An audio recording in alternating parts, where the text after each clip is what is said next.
Q for Quiet by T.L. Sherred. Narrated by William Skye. So I had a headache. The grandfather of all headaches. You try working on the roof line sometime, with the presses grinding and the overhead cranes wailing, and the mechanical arms clacking and grabbing at your inner skull, while you snap a shiny sheet of steel like an armoured pillowcase and shove it into the maw of a hungry, greasy ogre. Noise. Hammering, pounding, shrieking, gobbling, yammering, incessant noise. And I had a headache. This headache had all the signs of permanency. It stayed with me when I slid my time card into an empty slot that clanged back at me, when I skittered across a jammed street of blowing horns and impatient buses with brake drums worn to the rivets, when I got off at my corner and stood in the precarious safety of a painted island in a whirring storm of hurtling hornets. It got even worse when I ate dinner and tried to read my paper through the shrill juvenile squeals of the housing project where I live, surrounded by muddy moppets and apparently faithless wives and quarrelsome spouses. The walls of my Quonset are no thicker than usual. When Helen, that's my wife, dropped the casserole we got for a wedding present from her aunt and just stood there by the kitchen sink crying her eyes out in frustration, I knew she finally had more of a mess to clean up than just the shattered remains of a brittle bowl. I didn't say a word. I couldn't. I shoved the chair across the room and watched it tilt the lamp her mother bought us. Before the lamp hit the floor, my hat was on my head and I was out the door. Behind me, I heard at least one pane of the storm door die in a fatal crash. I didn't look around to see if it were the one I'd put in last Sunday. Art was glad to see me. He had the beer drawn and was evening the foam before the heavy front door had shut us off from the street. "Been a while, Pete. What's new?" I was glad to see him too. It was quiet in there. That's why I go 8 blocks out of my way for my beer. No noise, no loud talking, or you end up on the curb. Quiet. Quiet and dark and comfortable, and you mind your own business usually. Got any more of those little boxes of aspirin? He had some aspirin and was sympathetic. Headache again? Maybe you need a new pair of glasses. I washed down the pills and asked for a refill on the beer. Maybe, Art. What do you know that's new? Nothing. We both knew that. We talked for a while, nothing important, nothing more than the half-spoken, half-grunted, short, disjointed phrases we always repeated.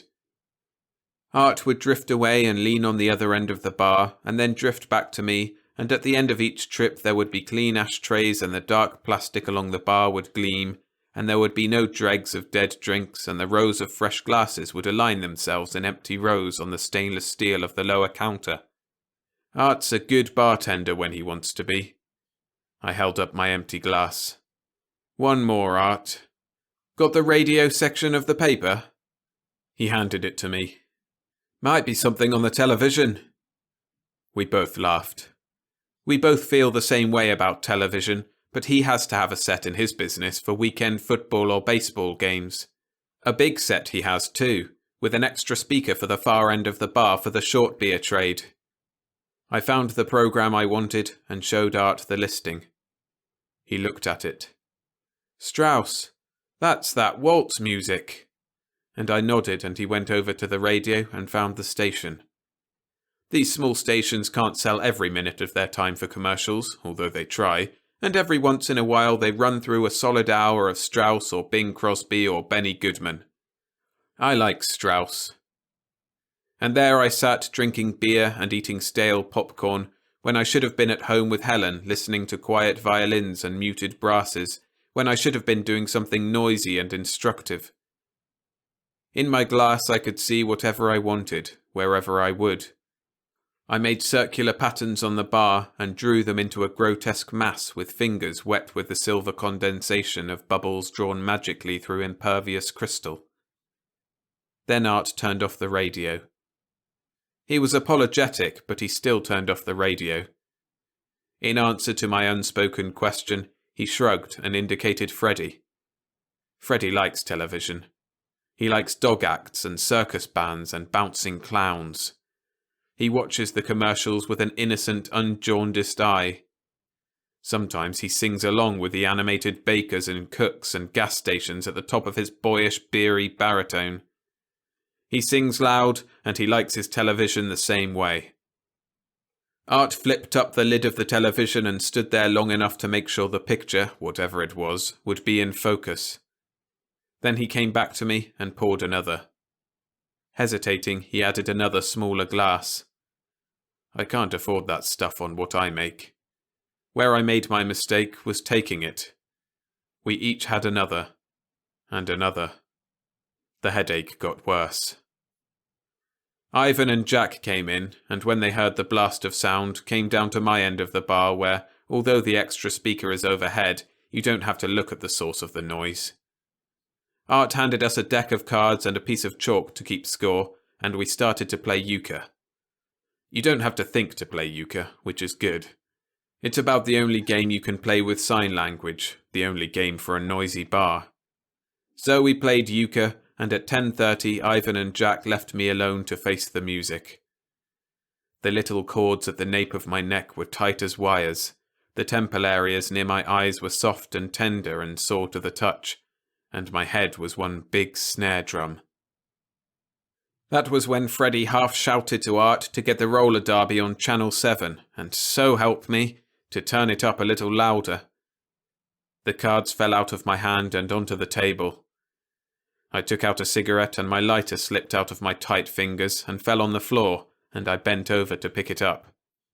My head swelled to twice its size, my glasses slid down a little on my sweaty nose, and the tiny red veins in my eyes grew from a thread to a rope to a flag to a tapestry of crimson rage, and the noise abruptly stopped. And Art began to bellow. I stood up. The television set was smoking. Well, it was fast while it lasted. Art didn't really need the fire department. There wasn't any flame to speak of. Someone pulled the plug from the wall and rolled the set out and used the hand extinguisher on the burnt innards of the set, and with the rear exhaust fan going, the last of the bitter smoke was drifting out before the sirens pulled up in front. The firemen were relieved, not angry, as they always are, and Art in his misery was thoughtful enough to slip a square bottle in the pocket of the lieutenant in charge. It was cold outside at that. Freddie said so when he left. There was no reason to stay at Art's anymore when most other bars would have the roller derby. I watched him go and mentally cursed the bearings in his new car. Well, fairly new. I went home. Helen was in bed when I got there, probably asleep. She was still probably asleep when I left for work in the morning. She gets like that. The next day at Art's there was a big space, lighter in colour than the surrounding wall, where the television set had stood. I asked Art about it. He didn't know. The serviceman had come out and collected it, clucking in dismay at the mess the extinguisher had left. No idea what caused it. Short circuit wouldn't make it that bad. Fuses should have blown first. They'd find it, though. Art hoped it wouldn't be the picture tube. That wasn't covered in his service policy, and those tubes in that size cost money. Anything else was covered. At that, he was better off than Freddie. I looked up. "What's the matter with Freddie?" He told me. Freddie had ruined his motor on the way home last night. What hadn't blown out the exhaust pipe had gone out the hood, and right after his 90-day guarantee had expired. I remembered what I had thought of last night. How did he do that? Art didn't know. He had been driving along and that was it.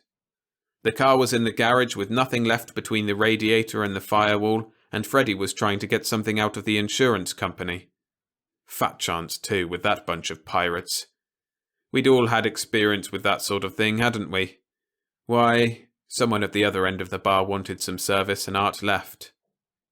I sat back and began to add 2 and 2. I got 5. Art came back and grinned at me. "You're not going to like this, Pete." "What won't I like?" This, and a man in coveralls shouldered me aside and set a cobra on the bar in front of me, a snake with a 12-inch tube. Art went on to explain. They're giving me a loaner until my own set gets back, and they don't want to plug it in the usual place until they get a chance to completely check the wiring. Okay? It had to be okay. It wasn't my place of business.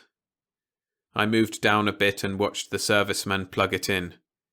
He tried the channels for clarity and without warning flipped the volume control all the way over and the whole building shook. I shook too, like a bewildered Labrador throwing off an unwanted splash of icy water. The top of my head lifted from its moorings and shifted just enough for me to name that infernal serviceman and all his issue. He just sat there and grinned, making no attempt to tone down the set. Then I said what I thought about his television, and the set went quiet. Like that. It began to smoke, and the serviceman began to shuck tools from his box. Art opened his mouth to yell, and I walked out the front door. The hi-hat, right across the street, would serve to keep me warm until the smoke and profanity was cleared and Art had the repairman under control. I knew it!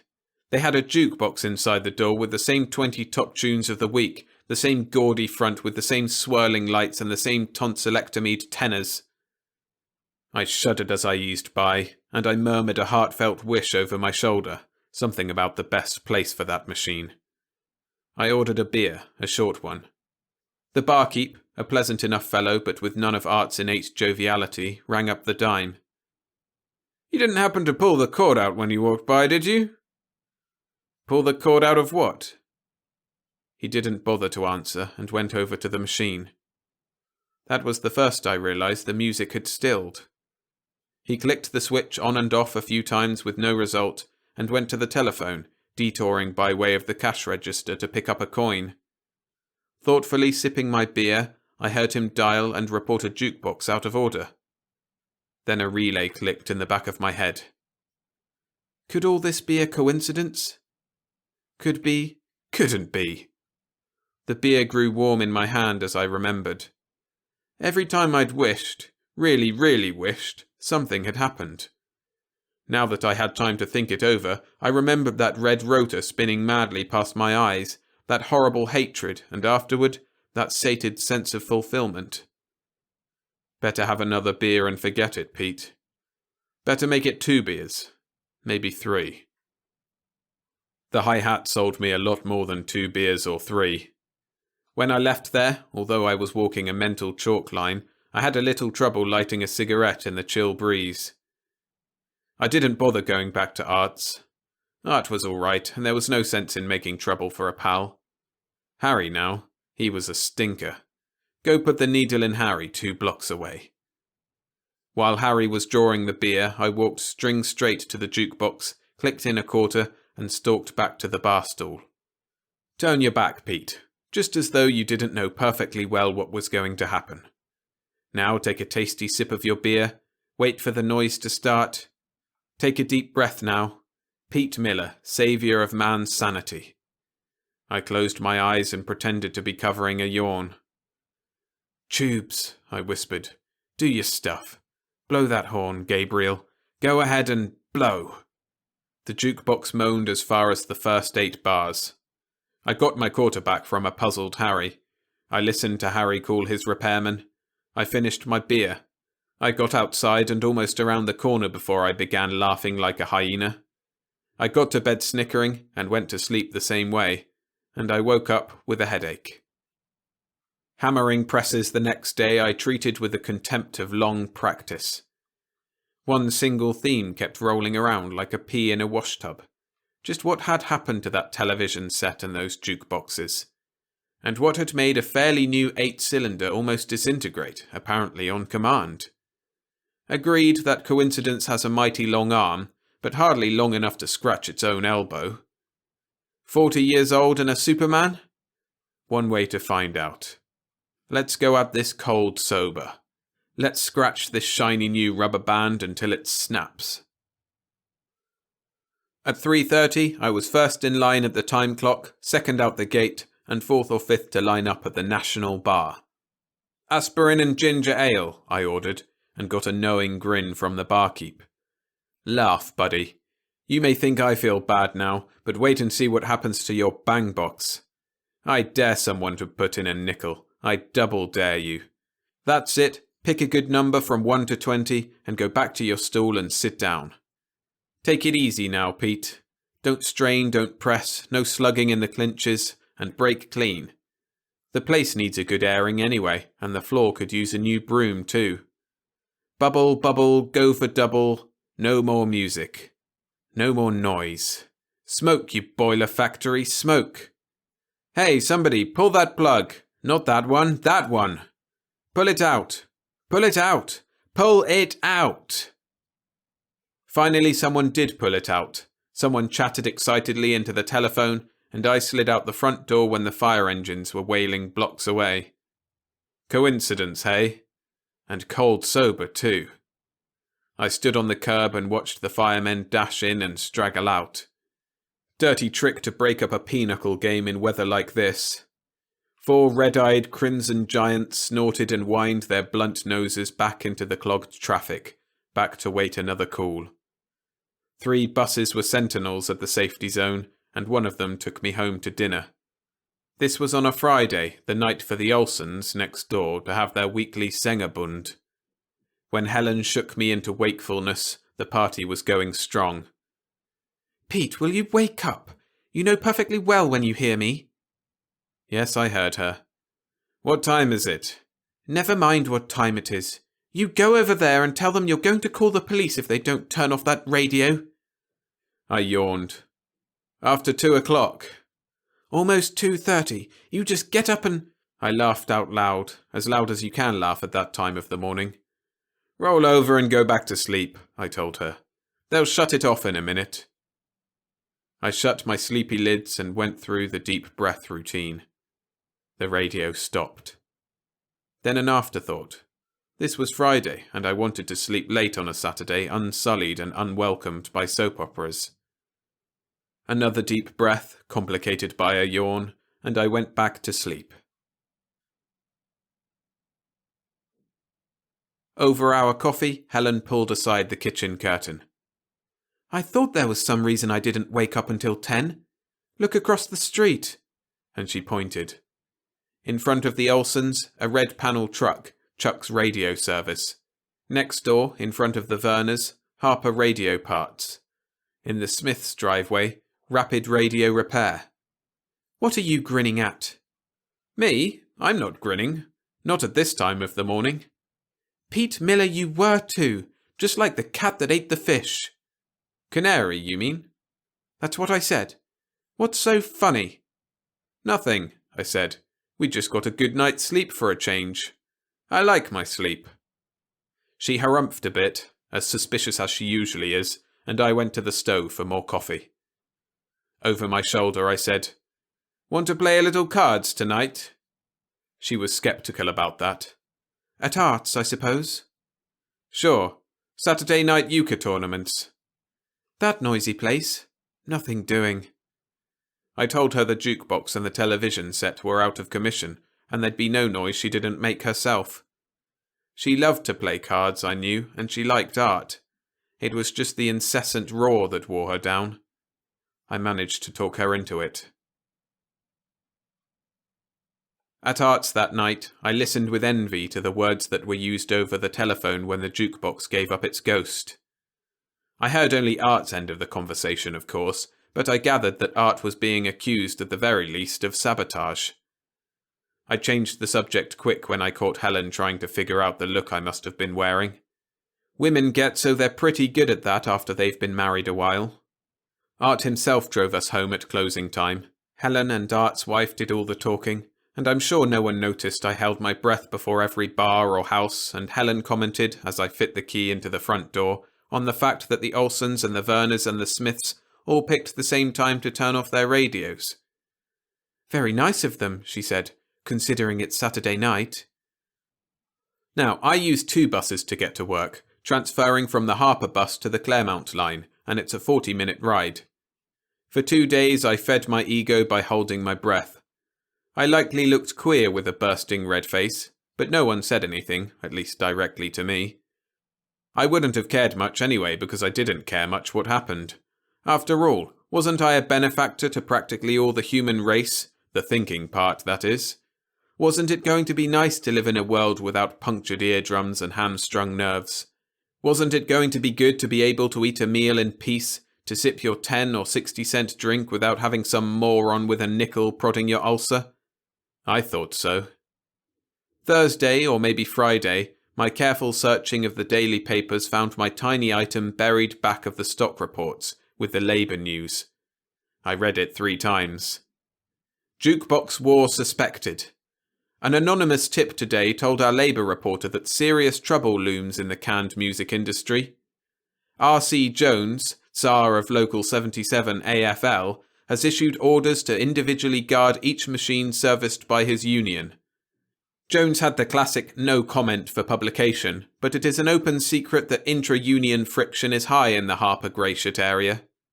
Jones inferred that deliberate sabotage is responsible for the wholesale short-circuiting of jukeboxes and television sets.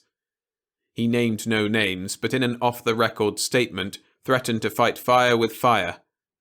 "We're not," he snapped, "going to stand by and watch while goons ruin our livelihood. We will—" Now I was in a fix. They had to make a living. I'd forgotten that.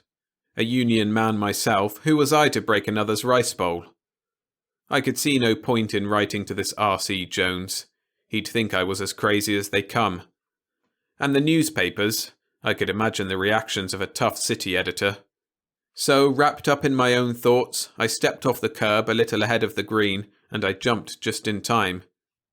I swore at the truck that almost got me, and it happened so quickly I wasn't prepared to hear or to see the motor of the truck throw a piston right through the rusted hood.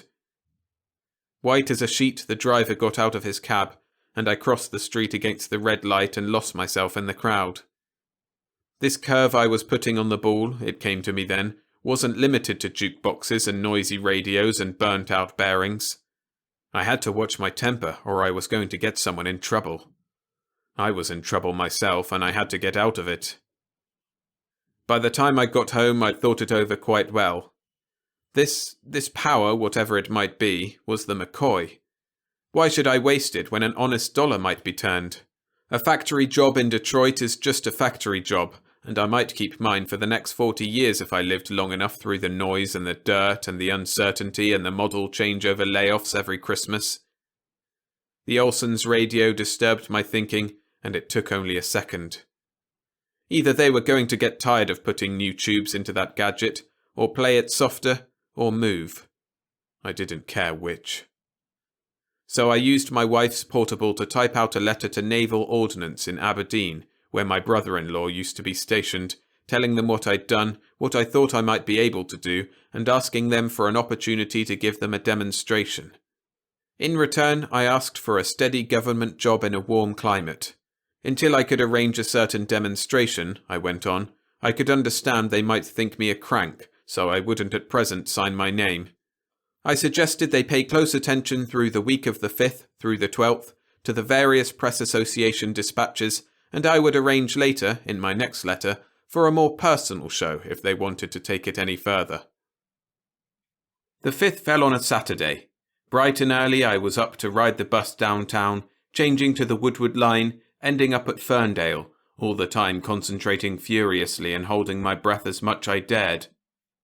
On the way back home I tried to work it a little differently. Probably no one else on the streetcar beside myself noticed there wasn't a single passenger car, truck or bus that passed us. Every car as we sailed by stalled, and every traffic light we passed either turned 3 colours or blinked out completely. Most of the moving cars made it to the curb on their momentum. The others stayed where they were. When I got off in front of the City Hall, filthy old hulk that it is, the streetcar stayed immobile at the safety zone.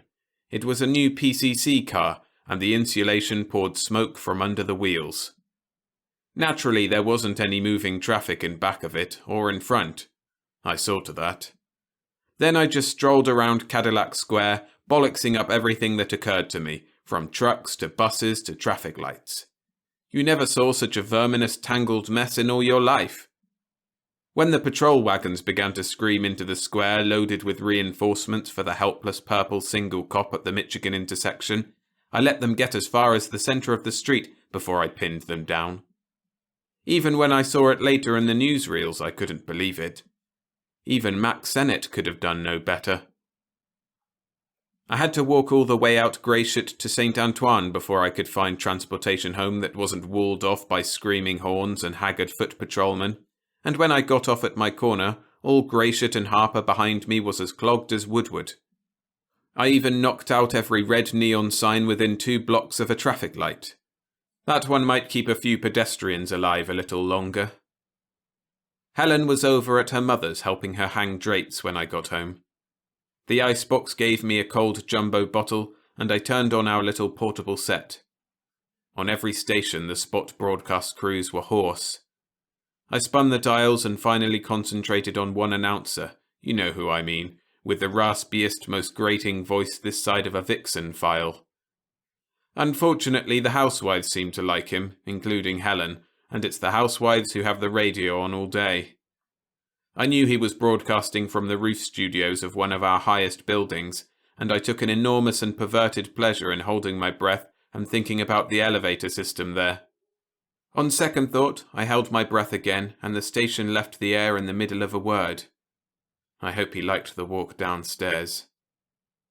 The newspaper next day couldn't make things add, as was natural. They published silly interviews with all the top engineers in the city, and a good many all over the world, including the chairman of the board of the company where I worked, and his answer was just as asinine as the rest. All in all, it had been a good show, and I put another letter to Naval Ordnance. I knew I had gone much further than I had intended, and I suggested they get in touch with me if they wanted, through the personal columns of one of the Detroit newspapers. I didn't want to get into trouble with the city police. I didn't sign my name to the second letter either, and that was a mistake. Early in the morning of the 10th, I felt good. I'd been sleeping well lately, now that I was rid of the Olsons' radio, not to mention the Verners and the Smiths. I rolled over and squinted at the luminous hands of the clock. Beer cheese in the icebox. Half a Dutch apple pie left over from dinner. Milk. Helen didn't wake as I eased out of bed and groped for my slippers, and the rustling and shuffling I heard as I tiptoed down the back stairs I attributed to an overbrave mouse. One of these days I thought I was going to have to get some traps and catch me a mouse. When I turned on the kitchen light, the mouse was holding a howitzer 9 inches away from my head. "All right, you," the mouse snarled. "Reach!" I reached, quick. The gunman backed to the outside door and flicked it open with one hand, never taking his eyes from me. Footsteps pounded on the back porch and hard faces filled the kitchen. One even had one of those gas-pipe Sten guns, and I liked that even less than the howitzer. My pyjama tops might have concealed an arsenal from the care I got when I was searched. No one said a word, and I didn't dare. Just about that time, Helen got the Sandman out of her eyes. Likely the noise had awakened her appetite, and she had come down to help me eat a snack. One of the gunmen heard her slippers clattering down the stairs, and a hard hand slapped over my mouth, and a gun rammed viciously against my spine. Spun around and held as a human shield, I had to helplessly watch her come yawning in the kitchen door. One look she got in at me and the drawn guns, and her mouth opened for a scream that got no further than a muffled yip and a dead faint. They let her fall. The gunman took his hand from my mouth and swung me around. "Shut up!" he snapped, although I hadn't tried to say anything. At the point of his gun, he held me there while the rest of the hard-faced crew roamed the house upstairs and down. None of the faces did I know, and I began to wonder if behind one of those granite masks was the revengeful personality of R.C. Jones, president of Local 77 AFL. I heard footsteps pad on the back porch, and my head tried to turn in spite of myself. The gun in my back gouged a little harder.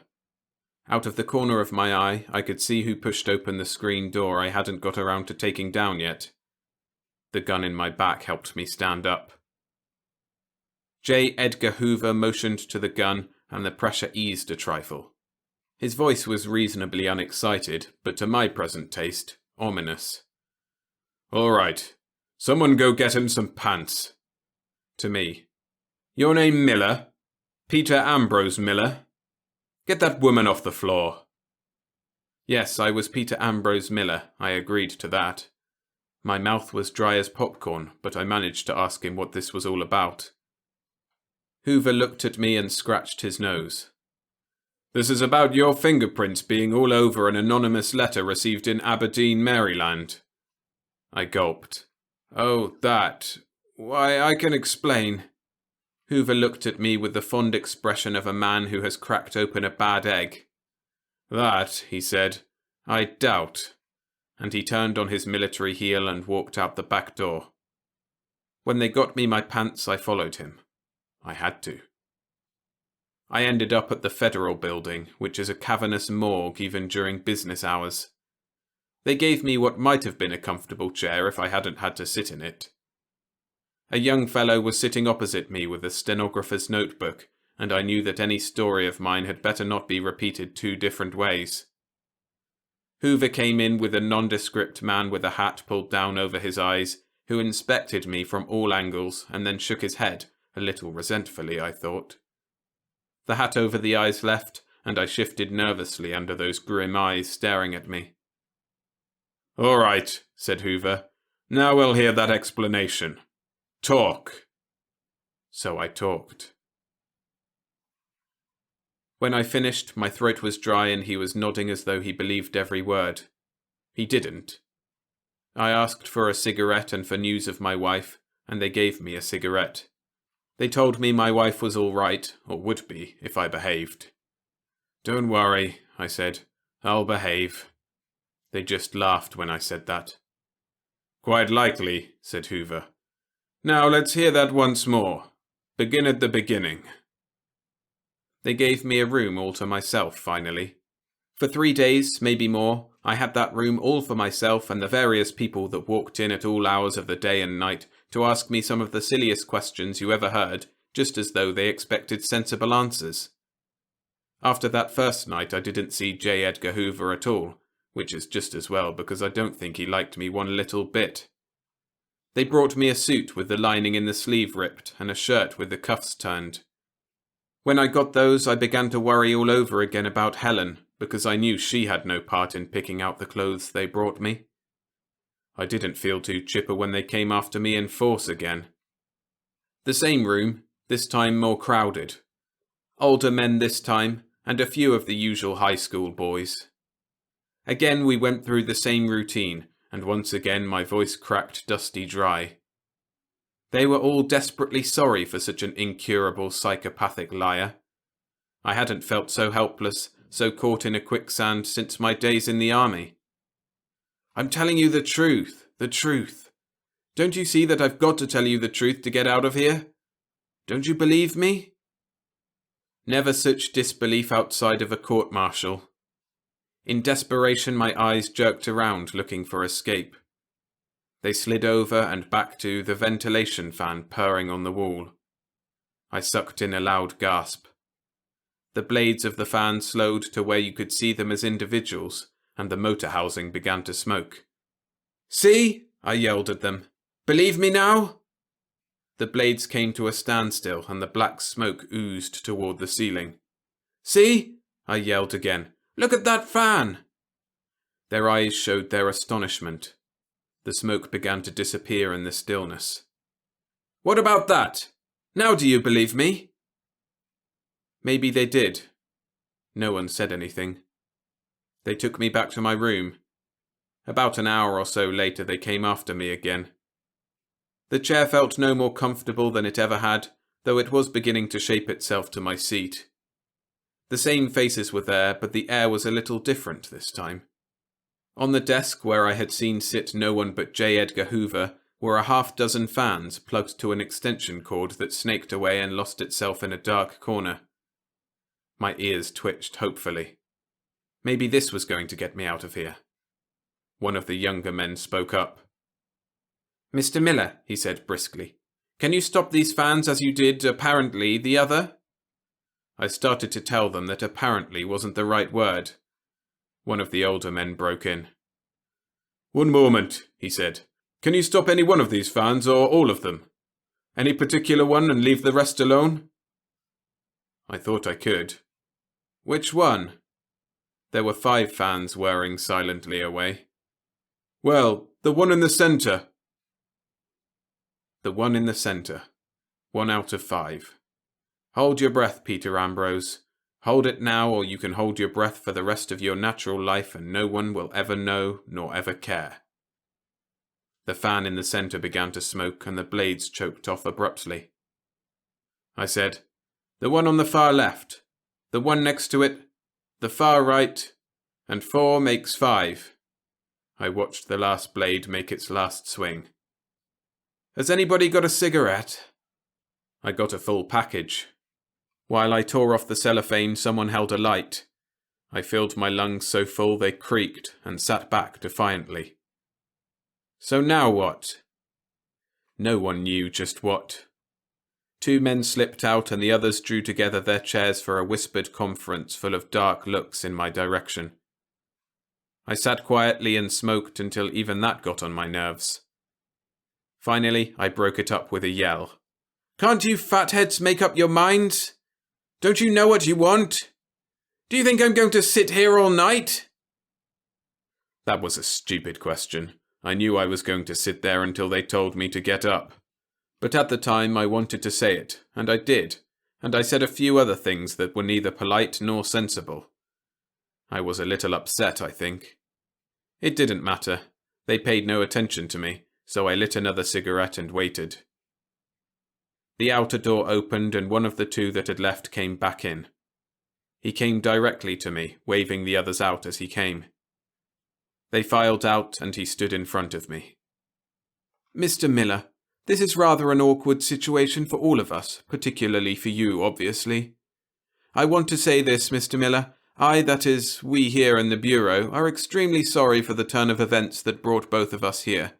At the first decent word I'd heard in days, I blew up. Sorry? What's being sorry going to do for me? What's being sorry going to do for my wife? Where is she? What's happened to her? Where is she and what are you doing to her? And when am I going to get out of here? He was a polite old man, come to think about it. He let me blow off all the steam I'd been saving, let me rant and rage, and clucked and nodded in just the right places. At last I ran down and he moved a chair to where he could be confidential. He started like this. Mr. Miller, I, speaking personally, know exactly how you must feel. Close custody is as unpleasant for the jailer as it is for the jailee, if there is such a word, sir. I snorted at that one. A jail is a jail, and the turnkey can walk out if he chooses. You must remember that you are and have been dealing with an official agency of the government of the United States of America, of which you are a citizen. An agency that, officially or otherwise, can never be too careful of any factor that affects, however remotely, the security or safety of that government. You understand that quite well, don't you, Mr. Miller? He didn't wait to find out if I did. For that reason, and for no other, you were brought here with the utmost speed and secrecy, and kept here. Oh, sure, I said. I'm going to blow up a tax collector or something like that. He nodded. You might. Blah. So you made a mistake. So you're sorry, so my wife is probably completely out of her head by now. I'm crazy myself, and you want to talk politics. All I want to know is this. When do I get out of here? He looked at me with an odd, queer smile. This, Mr. Miller, is where the shock lies. I think, diametrically opposite to the opinions, and I might add to the direct pleadings of some of my colleagues involved in this rather inexplicable affair, that you are the adaptable Teutonic type that likes to know exactly the odds against him, the type of man who likes to know where and when he stands. I know exactly where I stand, I told him. I want to know just one thing. When do I get out of this rat trap? He mulled that over, his forehead wrinkled as he searched for the right words. I'm afraid, Mr. Miller, very much afraid that you're going to get out of here very soon. But never out of any place else. And with that, he walked out the door before I could lift a finger to stop him. But when they came after me to put me away, I wasn't stunned. It took 4 of them, and 1 more that came in as reinforcement. They weren't rough deliberately, but they weren't easy. They had a time too. I think I've been around long enough to know a few dirty tricks. I used them all, but I still went back to my room, or cell. I got no sleep at all for the rest of the night, nor most of the next night. I wondered if I could ever sleep again. If someone had mentioned Helen to me, I likely would cry like a baby. I couldn't get her out of my mind. When they came after me again, they were all prepared for another argument. I didn't care this time. Meekly I went along, back to that same conference room. 4 men, the old man who had given me the spurs before, 1 of the high school boys, and a couple of uniforms. The old man stood up very formally to greet me.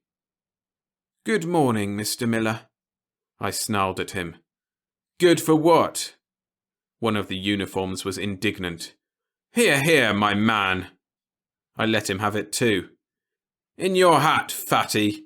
My discharge went on the books in 45. He was shocked stiff, but he shut up. The old man kept his face straight. "Won't you sit down, Mr. Miller?" I sat. I still didn't like the chair. "This is General Hayes, and this is General Van Dorf." They nodded stiffly, and I ignored them. He didn't introduce the young man, not that I cared. "Mr. Miller, we'd like to talk to you. Talk seriously." "Afraid that I'll get mad and fly out the window?" I said seriously. It won't take long. Let's compress it into 1 short sentence without the preliminaries. Give these gentlemen a demonstration like the last one. I told him what he could do with his demonstration, and I told him what he could do with his generals. The high school boy grinned when I said that. He must have been old enough to have served in the army. The generals were crimson. You don't get that kind of talk where they worked. But the old man was unperturbed. "Let's make that 1 sentence a paragraph. Give these gentlemen a demonstration as effective as the last, and 10 minutes after, if you like, you can walk out of here free as the air." I jumped at that. "Is that straight? If I do it again, you'll let me loose?" He nodded. "If you really want to." I persisted. "Straight now? On your word of honor?" He wasn't lying. "If you want my word, you have it." I grinned all over like a dog. "Bring on your fans or whatever you have cooked up." The young man went out and came right back in with a little cartload of electric fans. Either they had too many for general use, or someone had very little imagination. Come summer, with Detroit 90 in the shade, they were going to miss their ventilation. Me, I was going to be a long way from the federal building.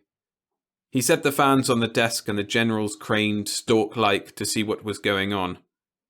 The old man bowed to them. "Name 1, gentlemen. Any one you like." They named the middle one again. I called my shots again, as free and easy as though I'd been doing it for years. "The middle one first, you say? No sooner said than done, gentlemen. Right, right. Now the far left, and right down the line. Eeny, meeny, and out goes me." They were all dead, and I stood up and asked the room, "Which is the express elevator to the main floor?"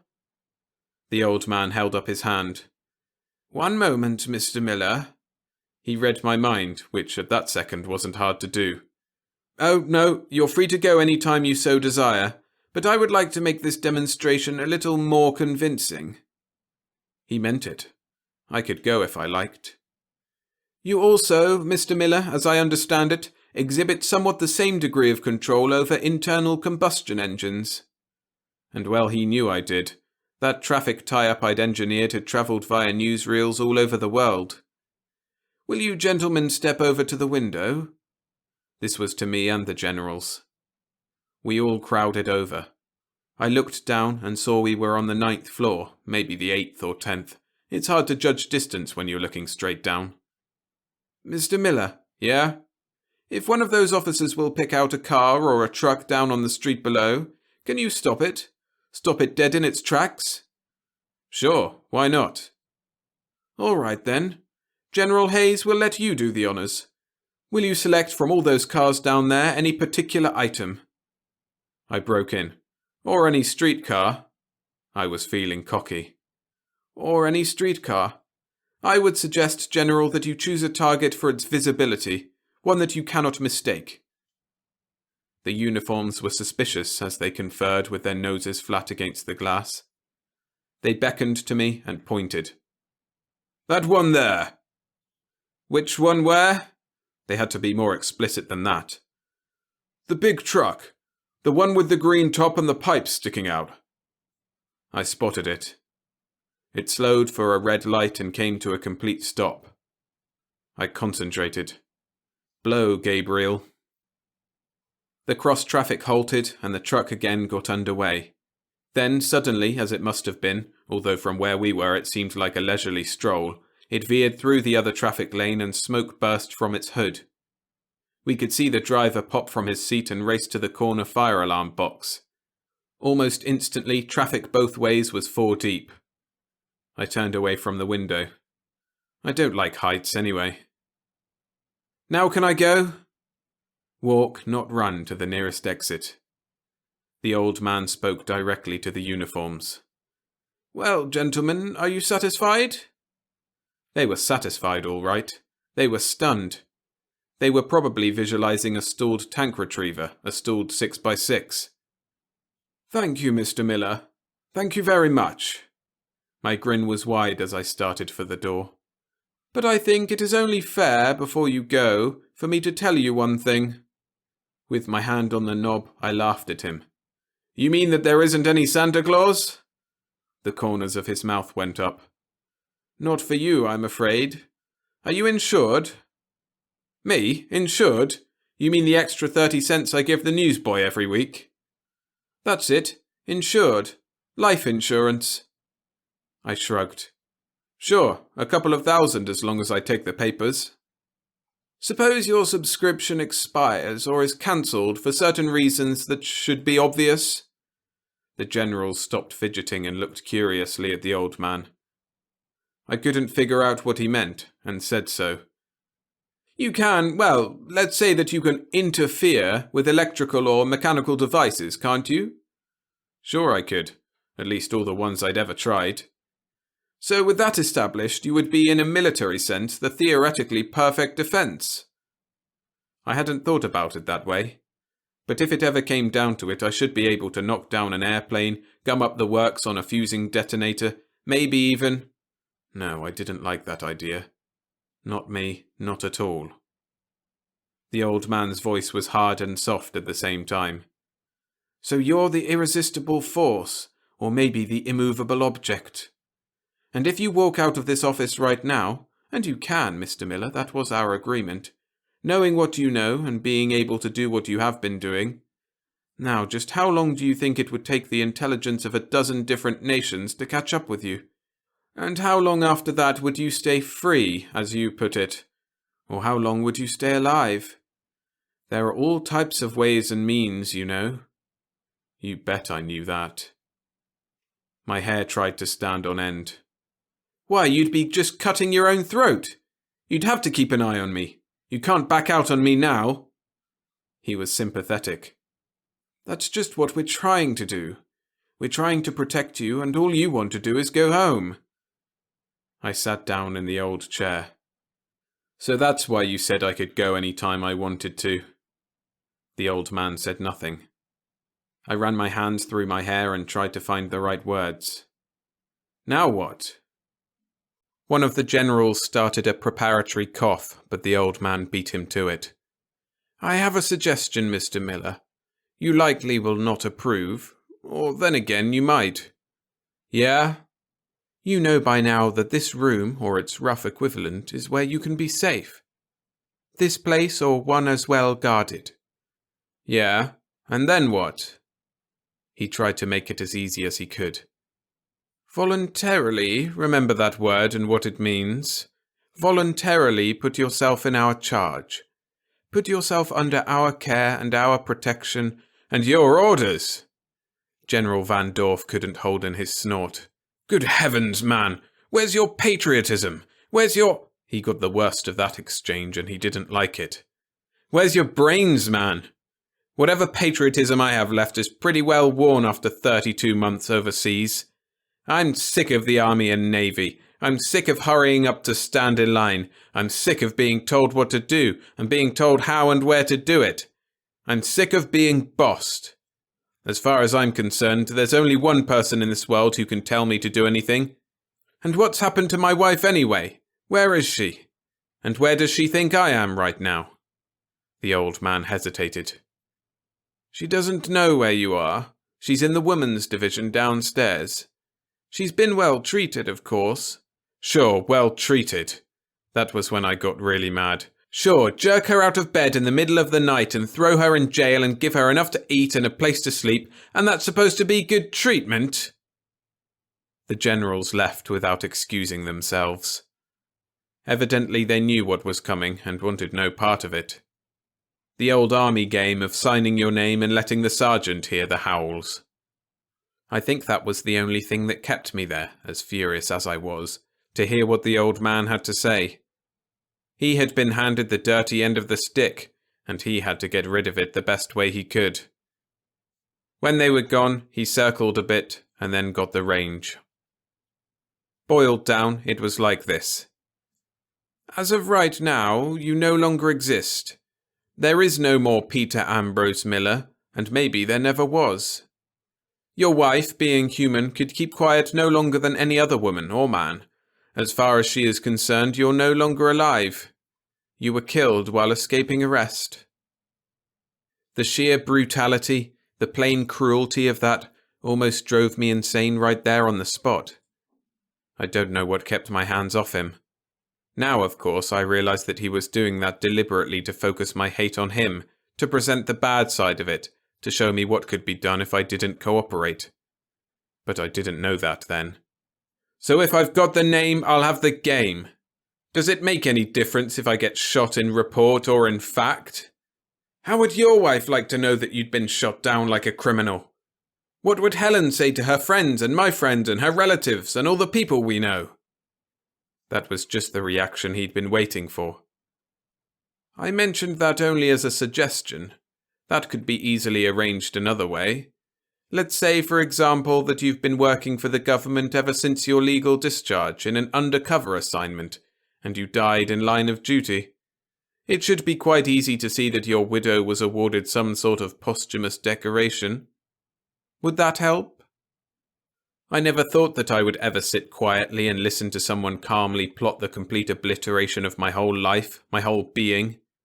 It was like one of these European novels when one sane man tries to live and find another sane person in a world of madness.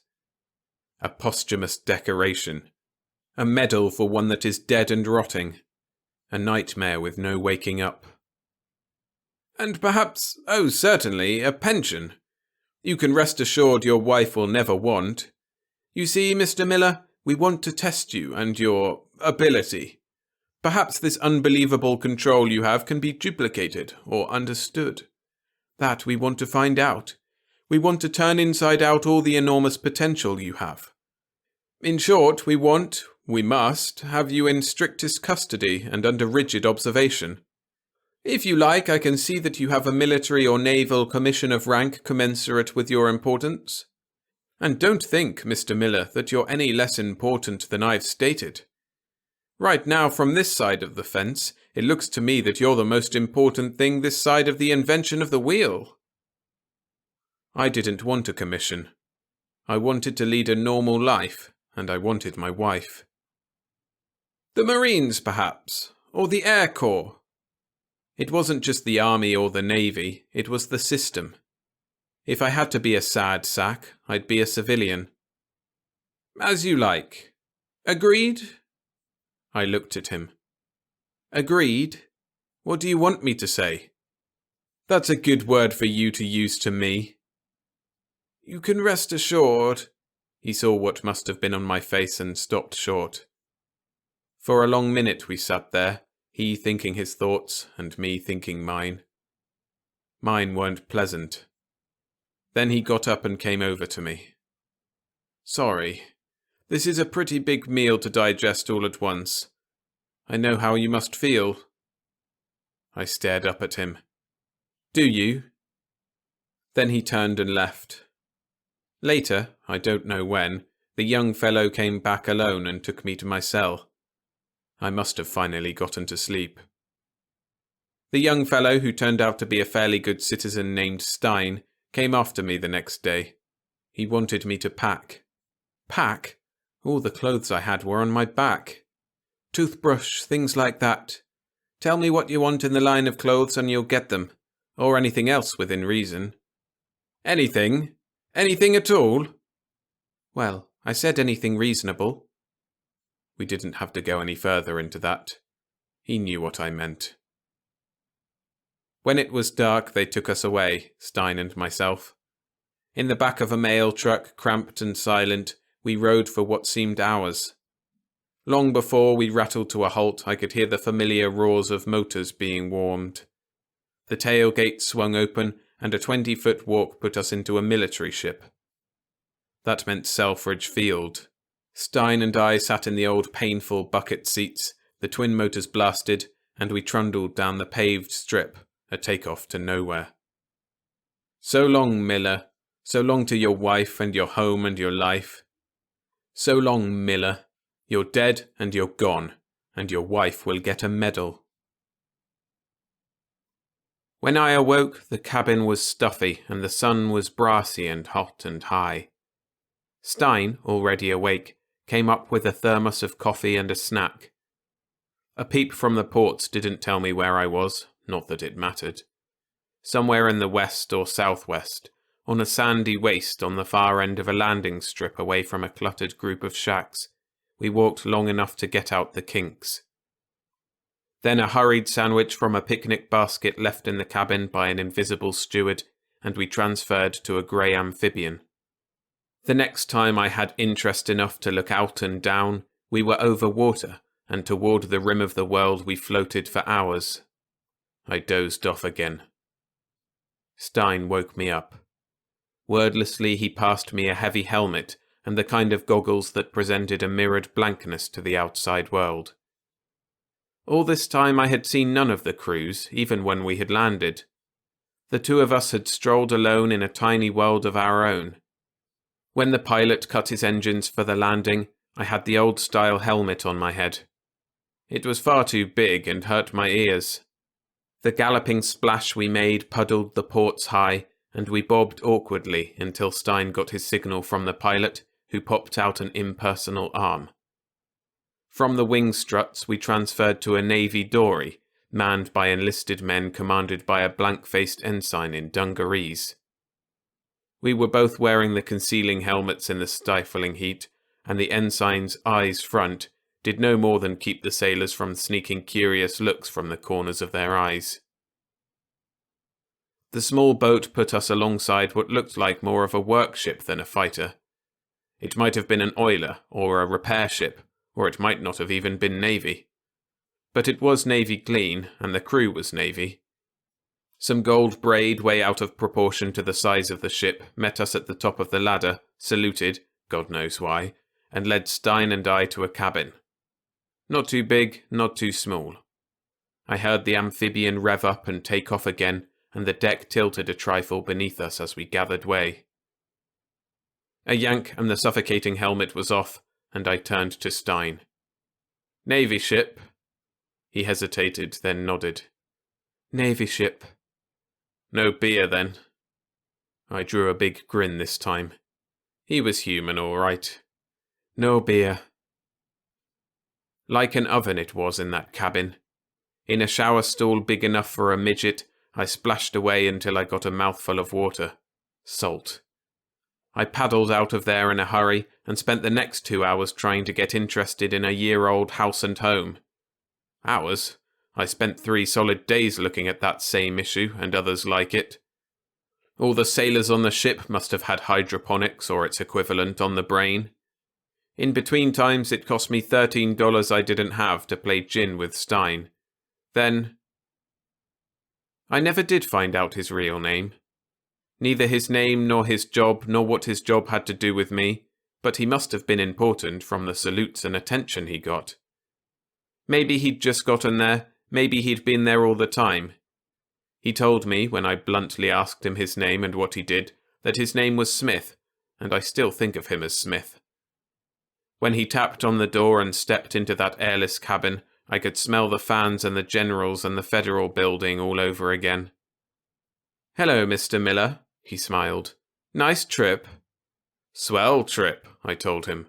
"Join the Navy and see the world through a piece of plywood nailed over a porthole." When he sat down on the edge of the chair, he was fussy about the crease in his pants. "Mr. Miller, whenever you are above decks, day or night, you will please keep your face concealed with that helmet, or its equivalent, no matter how uncomfortable the weather. Please." "Since when have I been above decks? Since when have I been out of this 2x4 shack?" "The shack," he said, "could be smaller, and the weather could be hotter. We'll see that while you're aboard you'll have the freedom of the deck after sunset. And you won't, if things go right, be aboard much longer." My ears went up at that. "No?" "On the deck, upstairs," he was no Navy man, or maybe that was the impression he wanted to give, "are racks of rockets of various sizes. You might have noticed them when you came aboard. No? Well, they have been armed, some with electrical proximity fuses, some with mechanical timing devices, and some have both. They will be sent singly, or in pairs, or in salvos at a target some little distance away. Your job will be the obvious one. Do you think you can do it?" "Suppose I don't?" He stood up. "Then that's what we want to know. Ready?" I stretched. "As ready as I'll ever be. Let's go and take the air." "Forget something?" He pointed at the helmet hanging back of the door. I didn't like it, but I put it on, and he took me up to the rocket racks on the prow. Even through the dark lenses the sun was oddly bright. Smith pointed off to port, where a battered old hull, without even a deck house or a mast, hobbled painfully in the trough of the sea. "Target." He jerked a thumb at the racks. "Rockets." I knew what they were. I'd seen enough of them sail over my head. "Ready?" Yes, I was ready. He made a careless flick of his hand, and an order was barked behind me. A clatter and a swoosh, and a cylinder arced gracefully, catching me almost by surprise.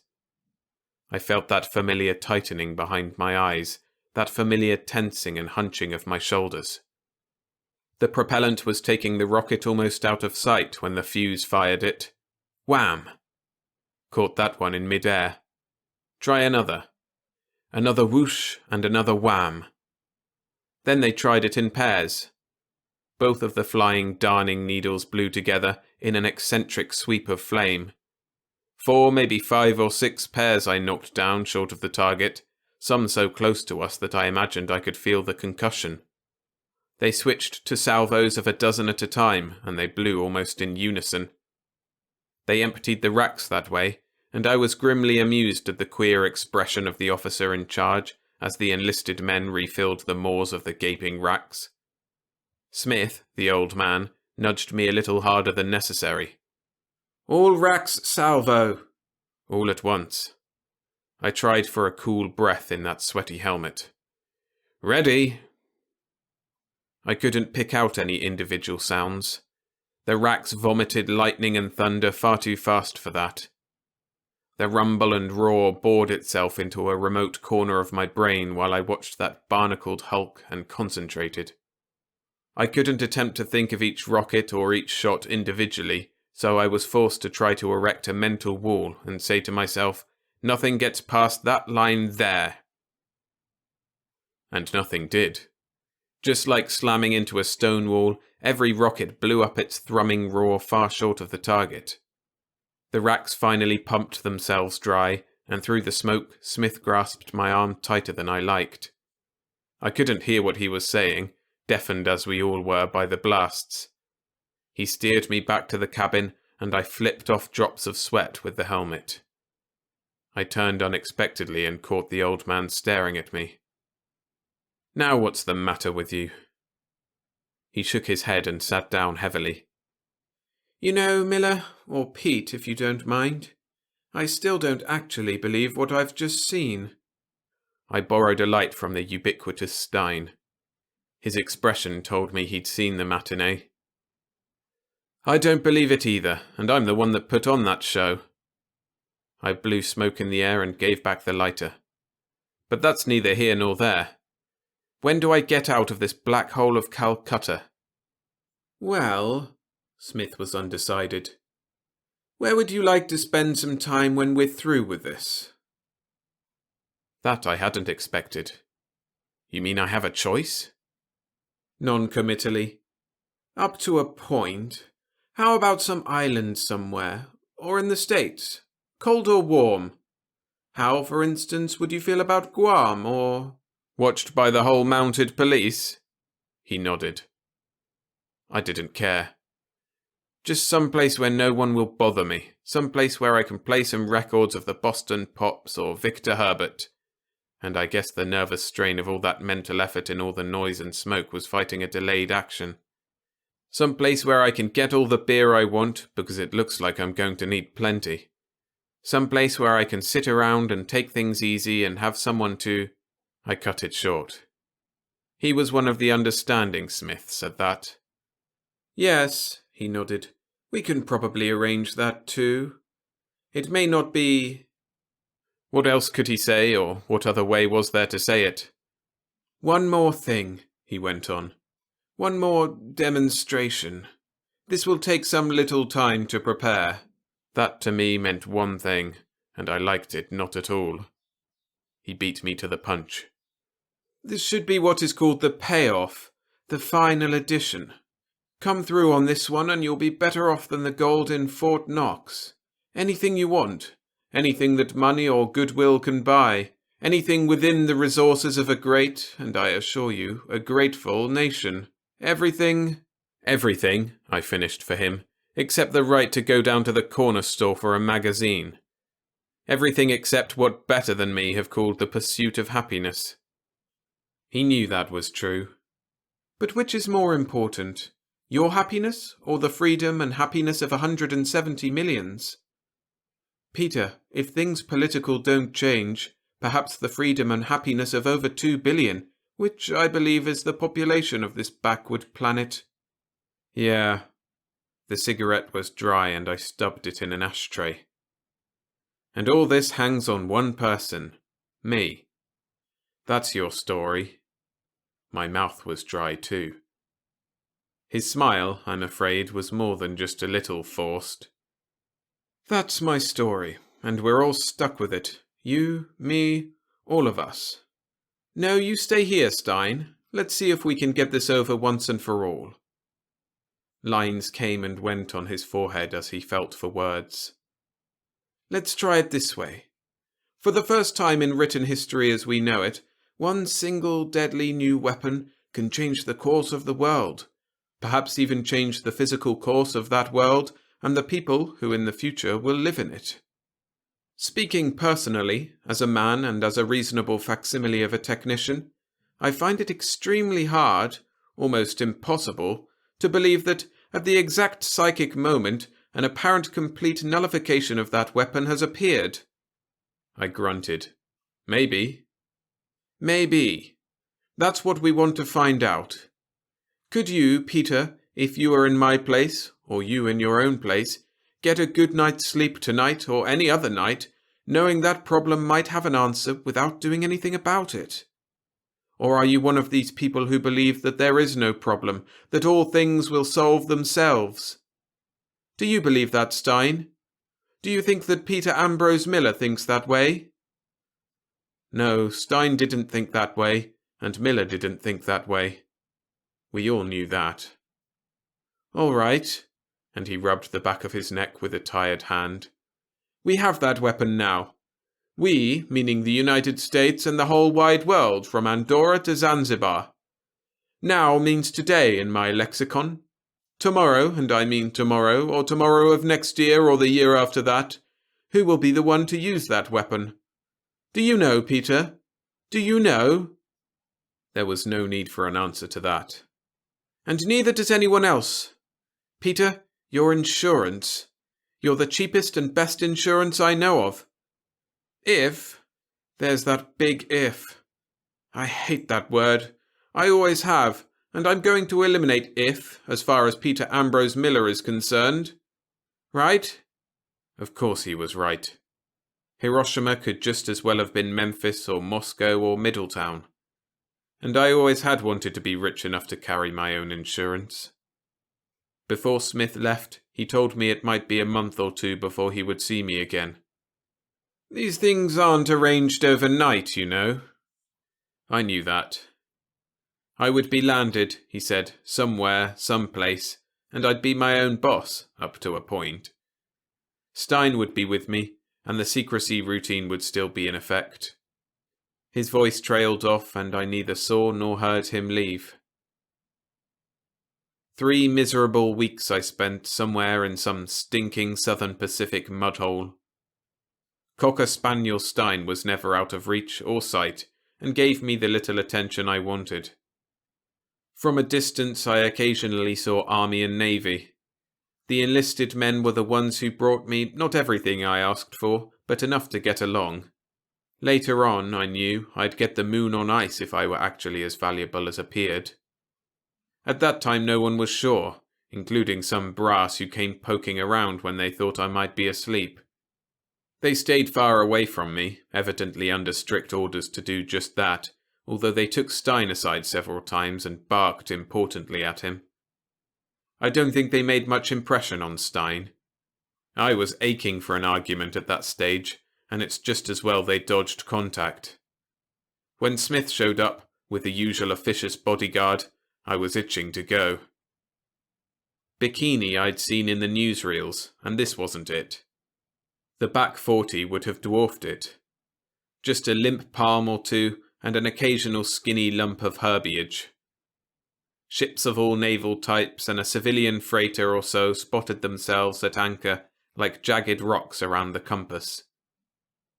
The grey cruiser we were on never once dropped its hook. It paced nervously back and forth, up and down, and I followed, pacing the deck. With Stein at my heels, I saw daylight only through the ports. Only at night did I get to where I could smell the salt breeze free of the stink of paint and diesel oil. From what I know about ships and their complements, we must have had at least the captain's cabin, or pretty close to its mate. We never saw the captain, or at least he was never around when I was. The buzzing mass of brass and high civilians I knew were there, the old man told me, were, and berthed on the big flat-top carrier that idled off to port. Only Smith dropped in occasionally to rasp my frayed nerves deeper. With all the activity seething around us, and with only Stein and myself to keep each other company, we were getting cabin fever. I told that to Smith, who soothed me with promises. "Tomorrow's the day." "It better be. How are we going to work this anyway?"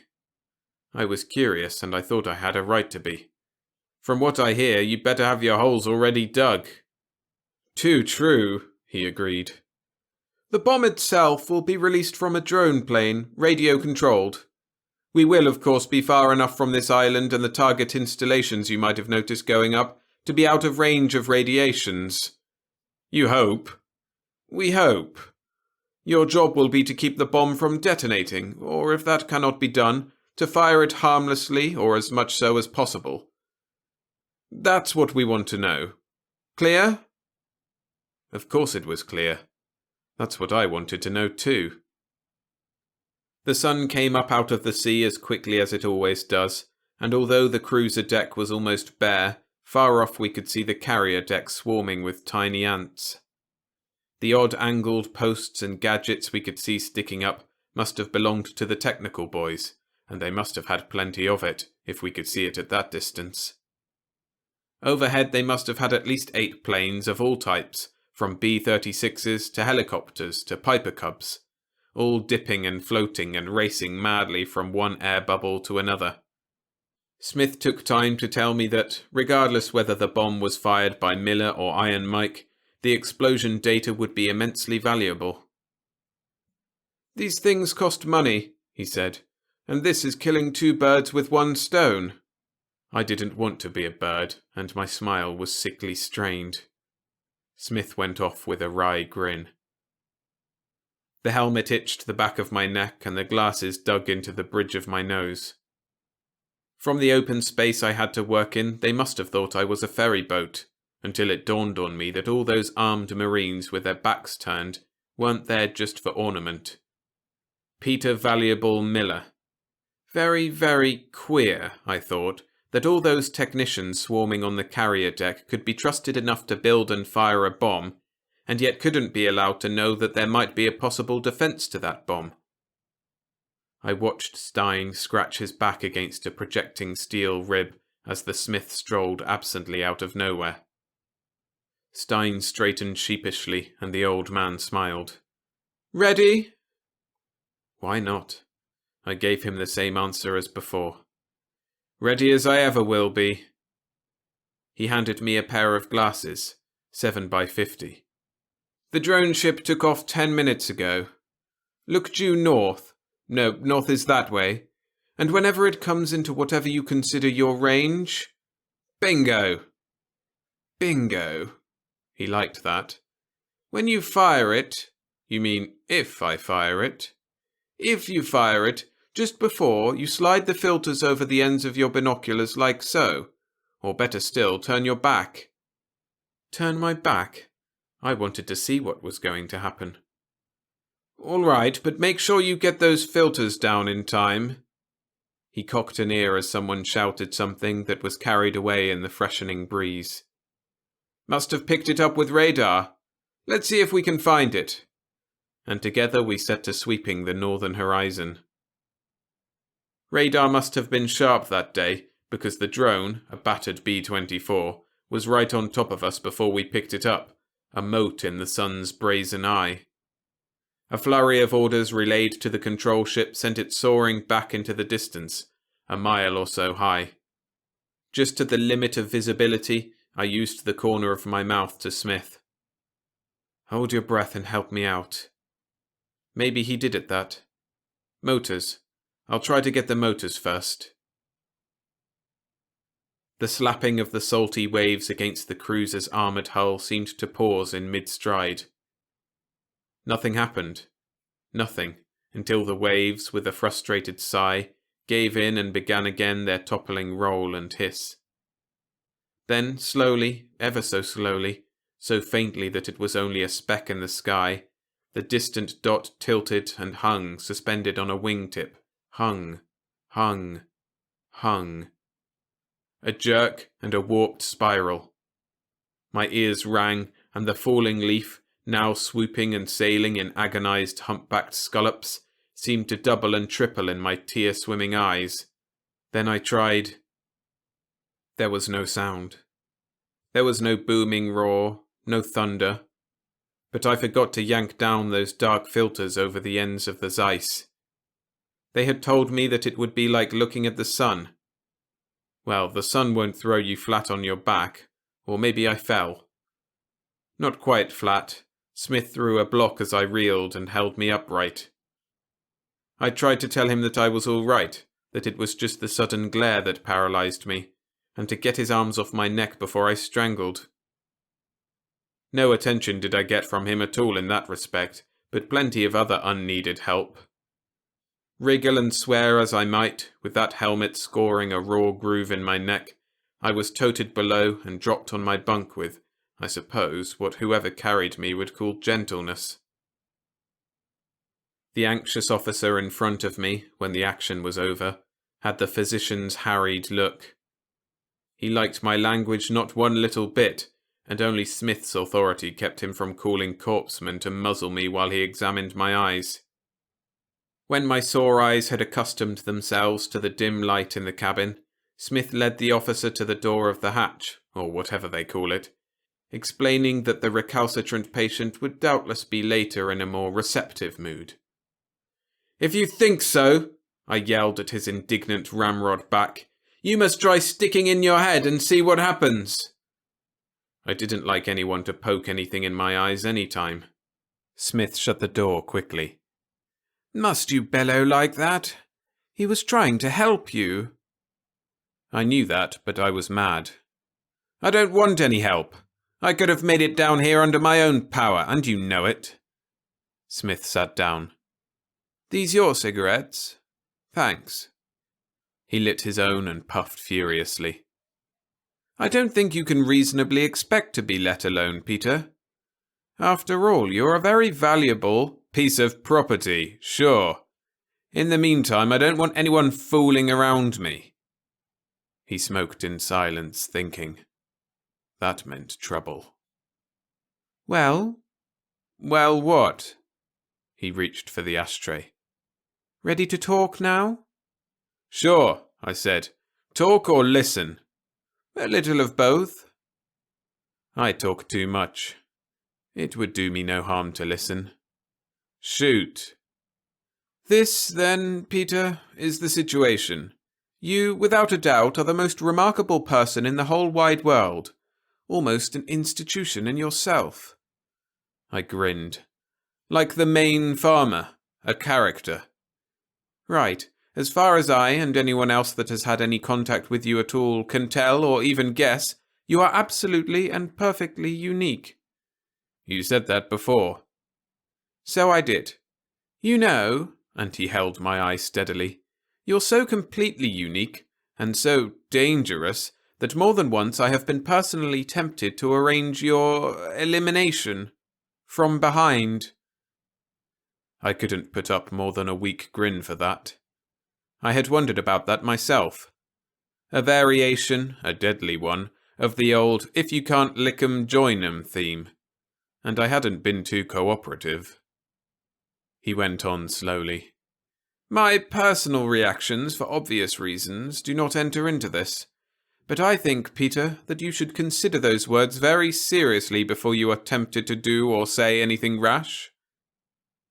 I agreed that he was probably right, and that it might be better if I piped a quiet tune. But that's not the way I operate. As far as I'm concerned, I'm responsible to myself and myself alone.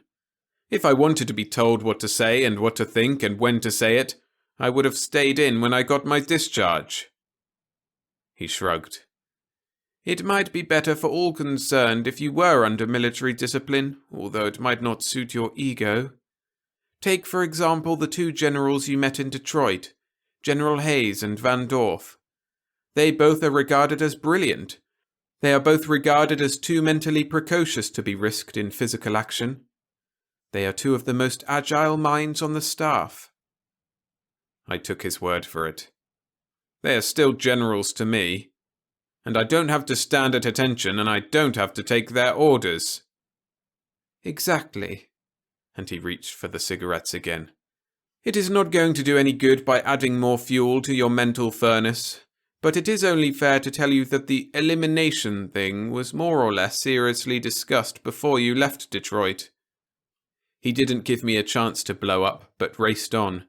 General Hayes and General Van Dorf are sensible men, dealing in material and sensible things. You are neither practical or sensible, in many ways this being one. They, as well equipped as they are not prepared to cope with such a problem presented with such as you. I might add here that neither is anyone else. What are you laughing at? I couldn't help it. The military mind at its best. First cross up the world by getting a weapon with no defense. Then, when someone comes up with a defense for any weapon, including the weapon with no defense, they start turning backflips. Take that idiotic grin off your face. Just the same, he thought it was rather comic himself. Neither of us are in the armed forces, so for the present we can talk and plan freely. If you think, Peter, that all this can be solved with prejudice and a smart remark, you're very, very wrong. The worst is yet to come. I asked him if I'd had a bed of roses so far. I don't think I could be much worse off than I've been so far. How would you like to be penned up? Penned up? He snorted disgustedly. You've had yourself a holiday and you can't see it. Try to see the military, the legal point of view. Here is one person, Peter Ambrose Miller, one man and only one man, with the ability, the power, to cancel at one stroke every scientific advancement that armament has made in the past 3,000 years. And the big boys don't like it, I mused. The little boys, as you use the word, won't like it either, he said. But that's not the point. Not the point at all. The stem of the apple is this. What are we going to do with you? We? I asked him. We, he explained carefully, as to a baby, is a generic term for the army, the navy, the government, the world in general. As long as you live, as long as you continue to be able to do the things you can do now, a gun or an airplane is so much scrap metal. But only as long as you live. That I didn't like. You mean that? Exactly what I said. As long as you're alive, a soldier or a sailor might as well be a Zulu. Useful for the length he can throw a spear or shoot an arrow, but useless as he now stands. There is no army, apparently, right now that is worth more than its body weight. Again, as long as you live. Do you have to harp on that? Why not? Do you want to live forever, or do you expect to? He had me there. You bet I wanted to live forever. Well, he yanked pensively at his upper lip. 2 solutions. 1, announce you to the world with a clang of cymbals and a roll of drums. 2, bury you someplace. Oh, figuratively speaking, he added hastily as he saw my face. Solution 1 sounds good to me, I told him. I could go home then. He made it quite clear that Solution 1 was only theoretical. He was firm about that. Outside of rewriting all the peace treaties in existence, do you remember how our Congress huddled over the bomb? Can you see Congress allowing you? Can you see the General Staff agreeing to share you with, for example, a United Nations Commission? Can you? No, I couldn't. So, with a regretful sigh, Solution 1 leaves only Solution 2. We'll grant that you must be kept under cover. I wondered if Stein was somewhere at the earphones of a tape recorder. For someone with as big a job as the old man likely had, it seemed that we were talking fairly freely. He went on. And that Solution 2 has within itself another unsolved problem. Who watches you, and who watches the watchers? That didn't matter to me, and I said so. I suppose not to you, but it would matter to the army, and it would matter to the navy, and when J. Edgar Hoover gets around to thinking about it, it will matter to the FBI. So what? Would I get a choice? He was curious for a moment. Would you want one? Maybe, maybe not. I had a uniform once. The FBI go to college and take off their hats in the house, but they're still cops. And I don't like cops. Don't look at me like that. You wouldn't like cops either if you made less than a couple of $100 a week. Nobody does. So I'm prejudiced against everybody, and just what difference does it make? Not a great deal. I was just curious. He was honest, anyway. But you can see the possibilities, or lack of them. Look, and I got up to take as many steps as the cabin would allow. This is where we came in. We could talk all day and get no further. All I want to know is this. What's going to happen to me, and when, and where? He followed me with his steady eyes. Well, at the immediate moment, I'm afraid that... He hesitated. I'm afraid that quick like a bunny you're going to have one solid headache if we don't quit using the same words over and over again. Here I am, stuck in the middle of all the water in the world, and I'm tired, and I'm disgusted, and I'm starting to get mad. You're trying to smother my head in a pillow. I've got nothing but a first-class runaround from you and everyone I've seen, who has been one man named Bob Stein. I see nothing. I know less. I get cold shoulders and hot promises. I sailed right on, not giving him a chance to slide in one word. Why, there must be 10,000 men and maybe some women right upstairs, and who knows how many within a few miles from here. And do I get to even pass the time of day with any of them? Do I? You bet your sweet life I don't. There aren't any women within miles of here, except nurses and maybe a reporter, and I'm not sure about that. Nurses and reporters are human, aren't they? Had he found a chink in the armour? He frowned. Is it women you want? Sure I want women. I flared at him. I want 1,000,000 of them. I want Esther Williams and Minnie Mouse and anyone else that looks good to me. But I don't want them on a silver platter with a gilt chain. I want them when I want them. My wife and the waitress at Arts, and the beer I used to drink would taste a lot better than the beer you said I'd get and never seen. Smith stood up and I sat down. Women and beer. Anything else? Sure, I snapped at him. Women and beer and traffic piled up on Gratiot and the same double feature at all the movies in town. I got a look at him. I felt silly. All right, take out the needle. You win. He was a gentleman. He didn't laugh. Win? Yes, I suppose I win. Before I could think of anything else to say, he was gone.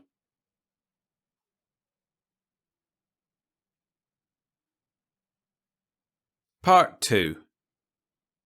Smith knocked early the next morning when Stein was still clearing the breakfast coffee.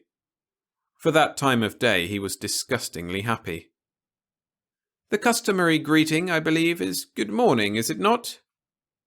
I gulped the rest of my cup. Yeah? What's on your mind?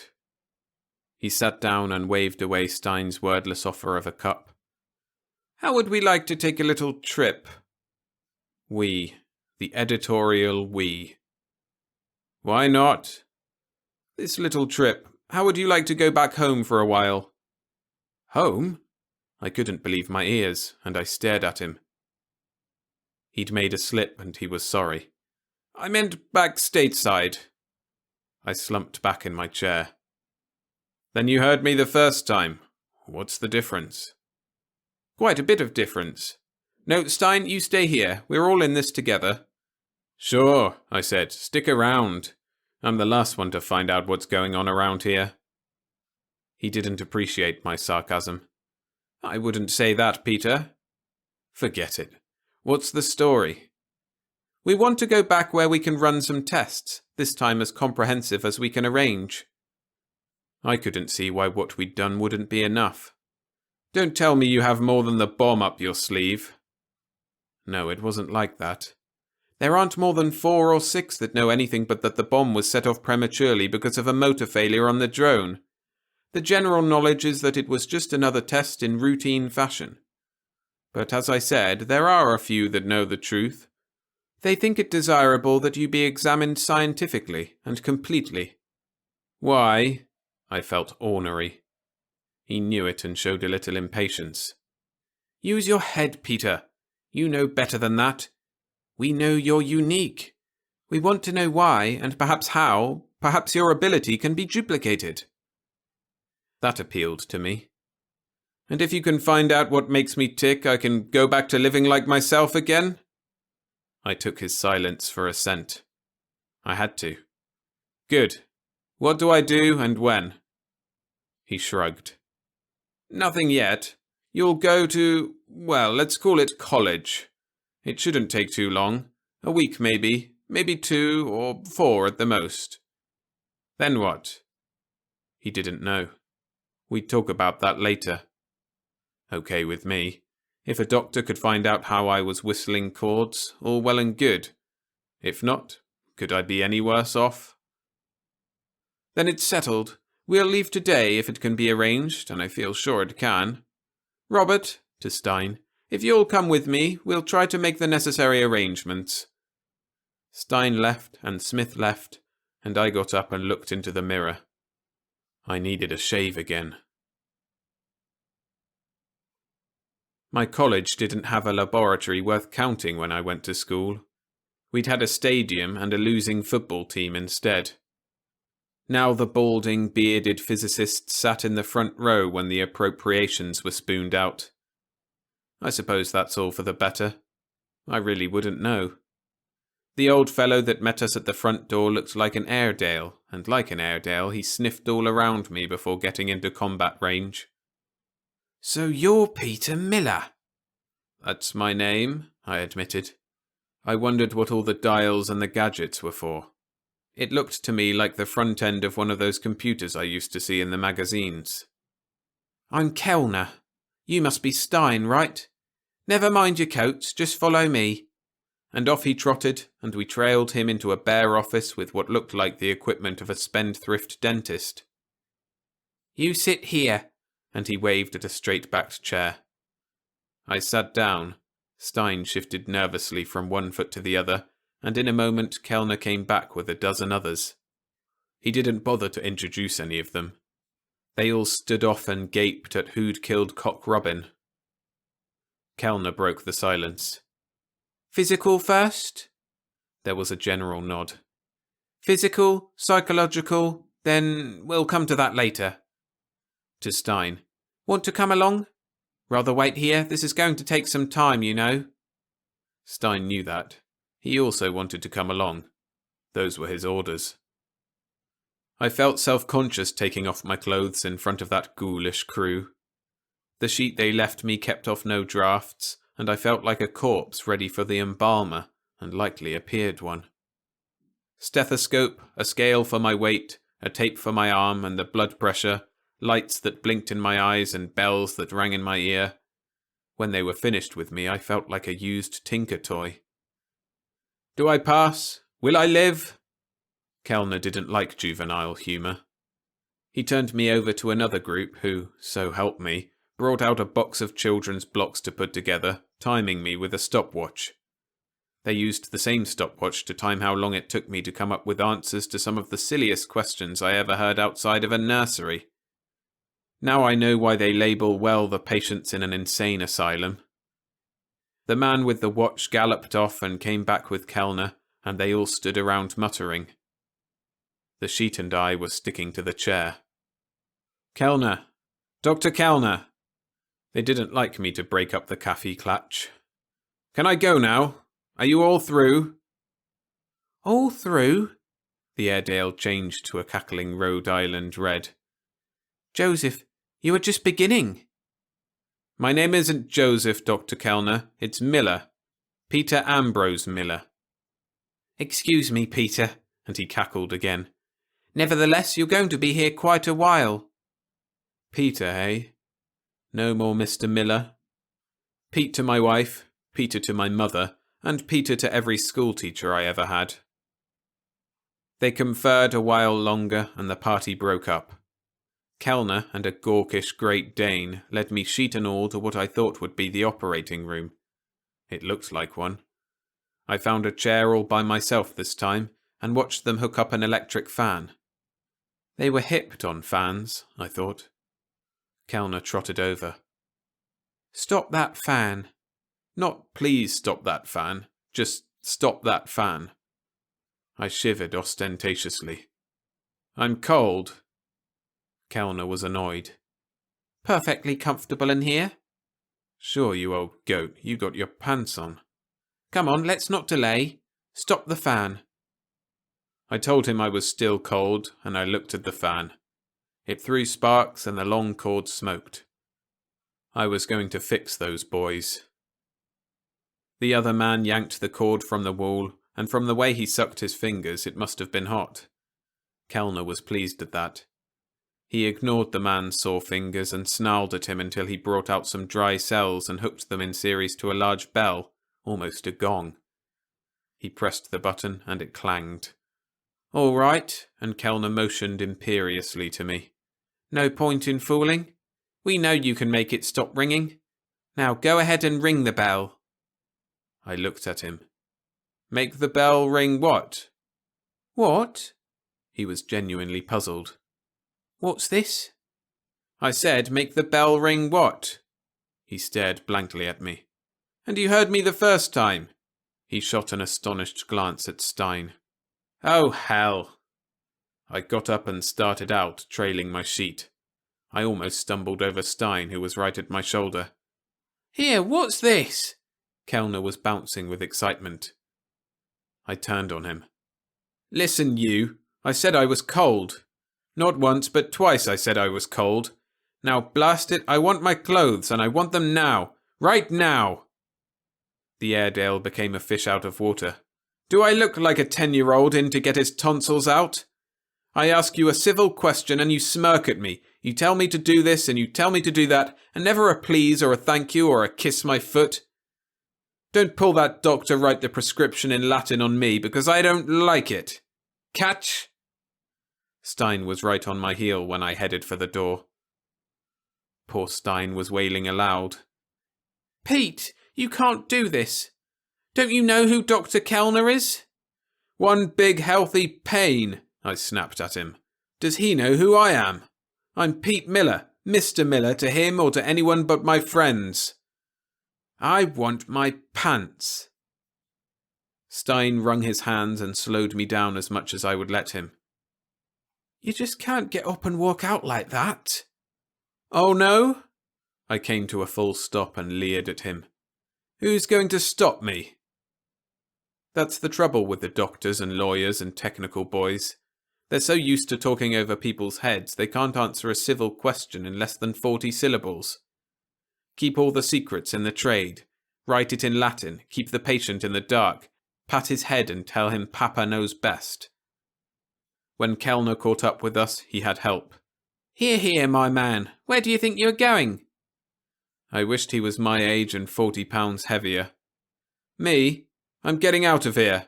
And I'm not your man, and I never will be. When you can admit that, and not act like I'm a set of chalk marks on a blackboard, send me a letter and tell me about it. One side, dogface. One big fellow, just the right size, puffed out his cheeks. Just whom do you think you are addressing? Whom? I looked him over. I never did like people who wore Van Dyke goatees. I put whom and Van Dyke on the floor. It was a good Donnybrook while it lasted. The last thing I remember was the gong in the next room clanging steadily while Stein, good old Stein, right in there beside me was swinging and yelling, Don't hurt him! Don't hurt him! I woke up with another headache. When I sat up with a grunt and looked around, I saw Stein and his nose 4 inches from a mirror, gingerly trying his tongue against his front teeth. I snickered. He didn't like that and turned around. You don't look so hot yourself. He was right. I couldn't see much out of my left eye. We grinned at each other. Right in there pitching, weren't you? He shrugged. What did you expect me to do? Run for help, I told him. Or stand there and watch me get a going over. Sure, he looked uncomfortable. I'm supposed to keep an eye on you. So you did, I thought back. What happened to whom when I addressed him properly? It must have hurt his cheek when he tried to smile. Still out at last report. You know, Pete, you have a fairly good left and a lousy temper. I knew that. I just got tired of getting pushed around. Besides, with no pants, I was stuck to that chair. Probably. His tongue pushed gently against his sore lip. You think that was the right way to go about making things better? Maybe not, but did he have any better ideas? He wasn't sure, but he didn't think a laboratory was just the right place for a brawl. Just why I started it. Now what? He didn't know that either. Kellner is having hysterics, and I just made some phone calls. If the old man showed up, I had some nice words ready to use. Now we might get some action. Stein gave me a sour look. Not necessarily the kind you'll like. I'll be back after I try to talk some sense into Kellner. Hey, I yelled after him. Where's my pants? Back in a few minutes, he tossed over his shoulder. Make yourself comfortable. And he left. Comfortable with a cot and a mirror and a wash bowl. I washed my face and lay on the cot with a wash rag soaked in cold water on my throbbing eye. I must have dozed off. When I woke, the old man was standing over me. I sat up and the rag fell off my eye. What's cooking, boss man? I don't think his frown was completely genuine. You, apparently. I swung my legs over the edge of the cot and stretched. Have a seat and a cigarette. He sat down beside me and reached for his lighter. Peter, I wish I cut in on him. Item 1, I want my pants. He gestured impatiently. You'll get them. Now, I said I want my pants. He began to get annoyed. I told you, and I told you, I want my pants. I don't want them later, or in a while. I want my pants, and I want them now. He sat back and looked at me. What's all this? I let fly. For the record, I want my pants. I'm certainly no patient in this morgue, and I'm not going to be treated like one. So whatever you or anyone else has got to say to me is not going to be while I'm as bare as a baby. My mind's made up. And I scrunched together ungracefully on the little space that remained on my end of the cot and pulled the sheet over my head. Kid stuff, and we both knew it. He didn't say anything, although I could feel his eyes boring through the flimsy sheet, and I lay there until I felt the springs creak as he got up, and I could hear his footsteps retreating. When he came back with my clothes over his arm, I was sitting up. While I was dressing, he tried to talk to me, but I would have none of it. When I was dressed, I said, Now, you were saying? I drew a long speculative stare. Peter, what's eating you? I told him. I just got tired of being shoved around. With the physical exam over with, you give me one reason why I should sit around in my bare hide. Am I a machine? My name's Miller, not the patient in cell 2. He thought he was being reasonable. And do you think you get results by knocking around people that are trying to help you? With some people you do. I tried talking, and that didn't work. I got action my way, didn't I? He sighed. Action, yes. Do you know what Kellner said? Not interested. Whatever he's got to say is going to have a please in front and a thank you after. Wearily. Peter, must you always act like a child? No, I don't, I blazed at him. But I'm damn well going to. I'm free, white, and a citizen, and I'm going to be treated like one, and not a sideshow freak. Now, he soothed. Dr. Kellner is a very famous and a very busy man. He might not have realized. Realize your hat! He's so used to living in the clouds, he thinks the world is one big moron. Well, I may be one, but no one is going to tell me I am. I see your point, and he stood up. But you try to be a little more cooperative. I'll see Kellner now, and he started out. Cooperative? I bellowed at his back.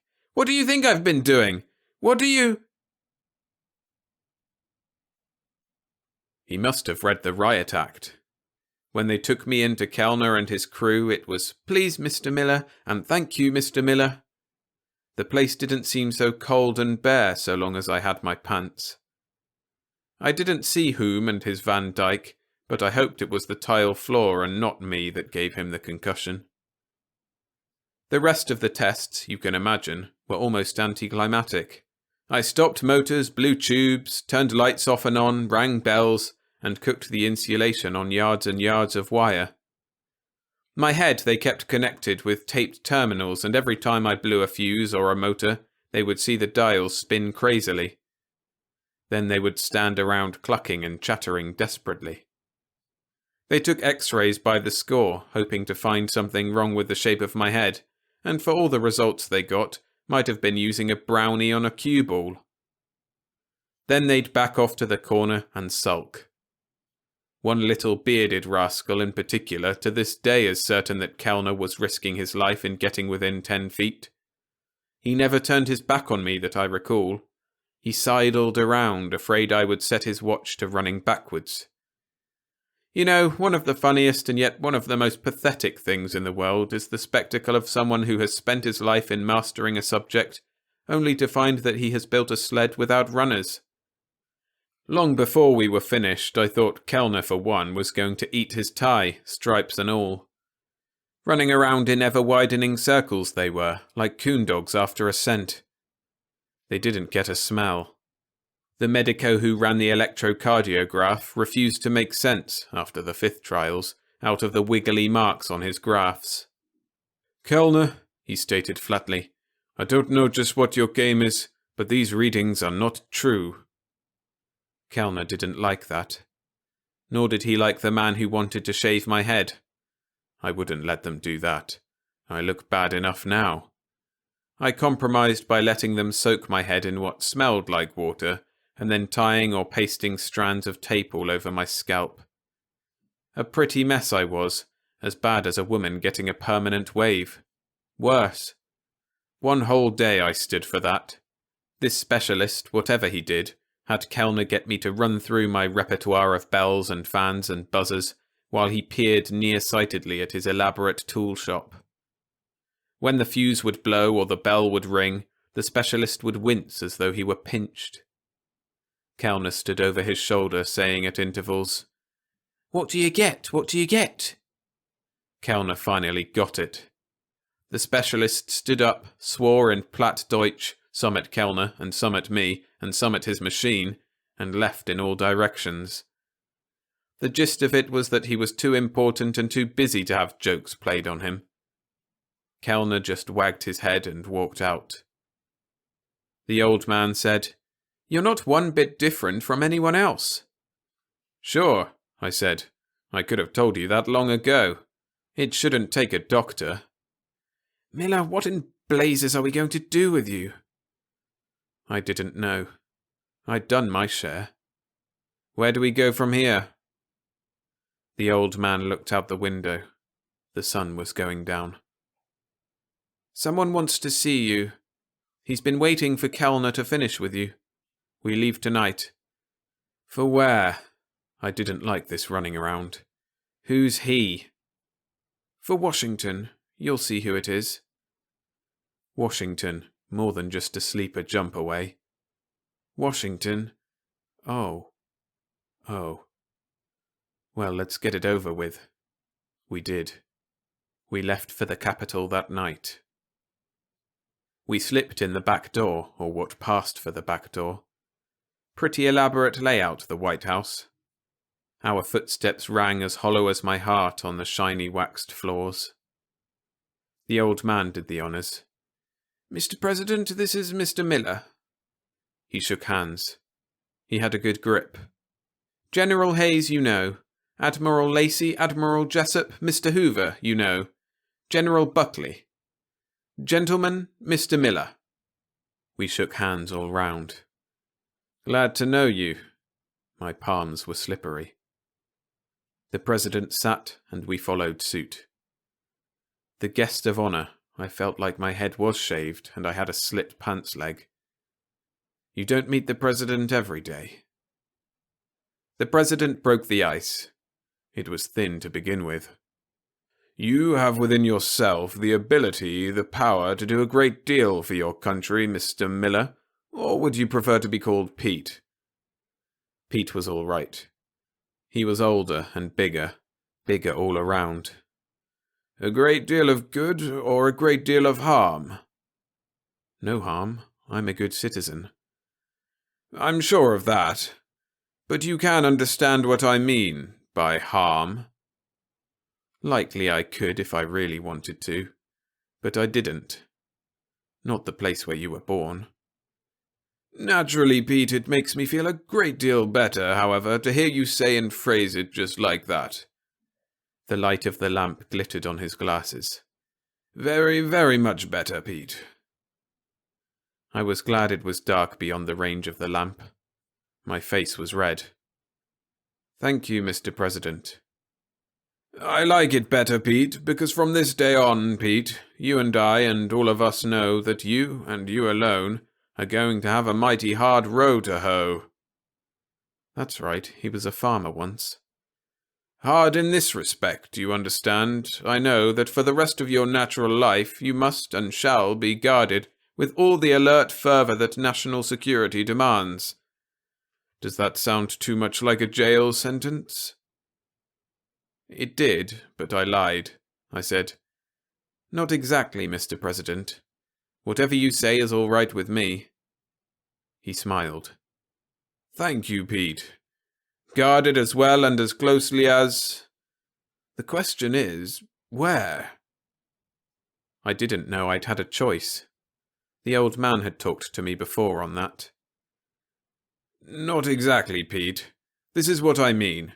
General Buckley and General Hayes feel that you will be safest on the mainland somewhere in the continental United States. Admirals Lacey and Jessup, on the other hand, feel that the ever-present risk of espionage can be controlled only by isolation, perhaps on some island where the personnel can be exclusively either military or naval. I grinned inwardly. I knew this was going to happen. Mr. Hoover concedes that both possible places have inherent advantages and disadvantages, the President went on. He feels, however, that protection should be provided by a staff specially trained in law enforcement and counter-espionage. So where did that leave me? I didn't say it quite that way, but I put across the idea. The President frowned a bit at nothing. I'm informed you haven't been too comfortable. I gulped. Might as well be hung for a sheep. If the boss likes you, the help must. I'm sorry, Mr. President, but it isn't much fun being shifted around pillar and post. He nodded slowly.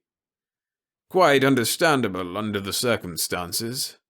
That we'll try to eliminate as much as we can. You can see, Pete, and he flashed that famous wide grin, it will be in the national interest to see that you are always in the finest physical and mental condition. Crudely expressed, perhaps, but the truth, nevertheless. I like people to tell me the truth. He could see that. He's like that himself. On his job, you have to be like that. Now, Pete, let's get down to cases. Have you any ideas, any preferences, any suggestions? He took a gold pencil out of his breast pocket, and it began to twirl. I had an idea all right. Why not just let me go back home?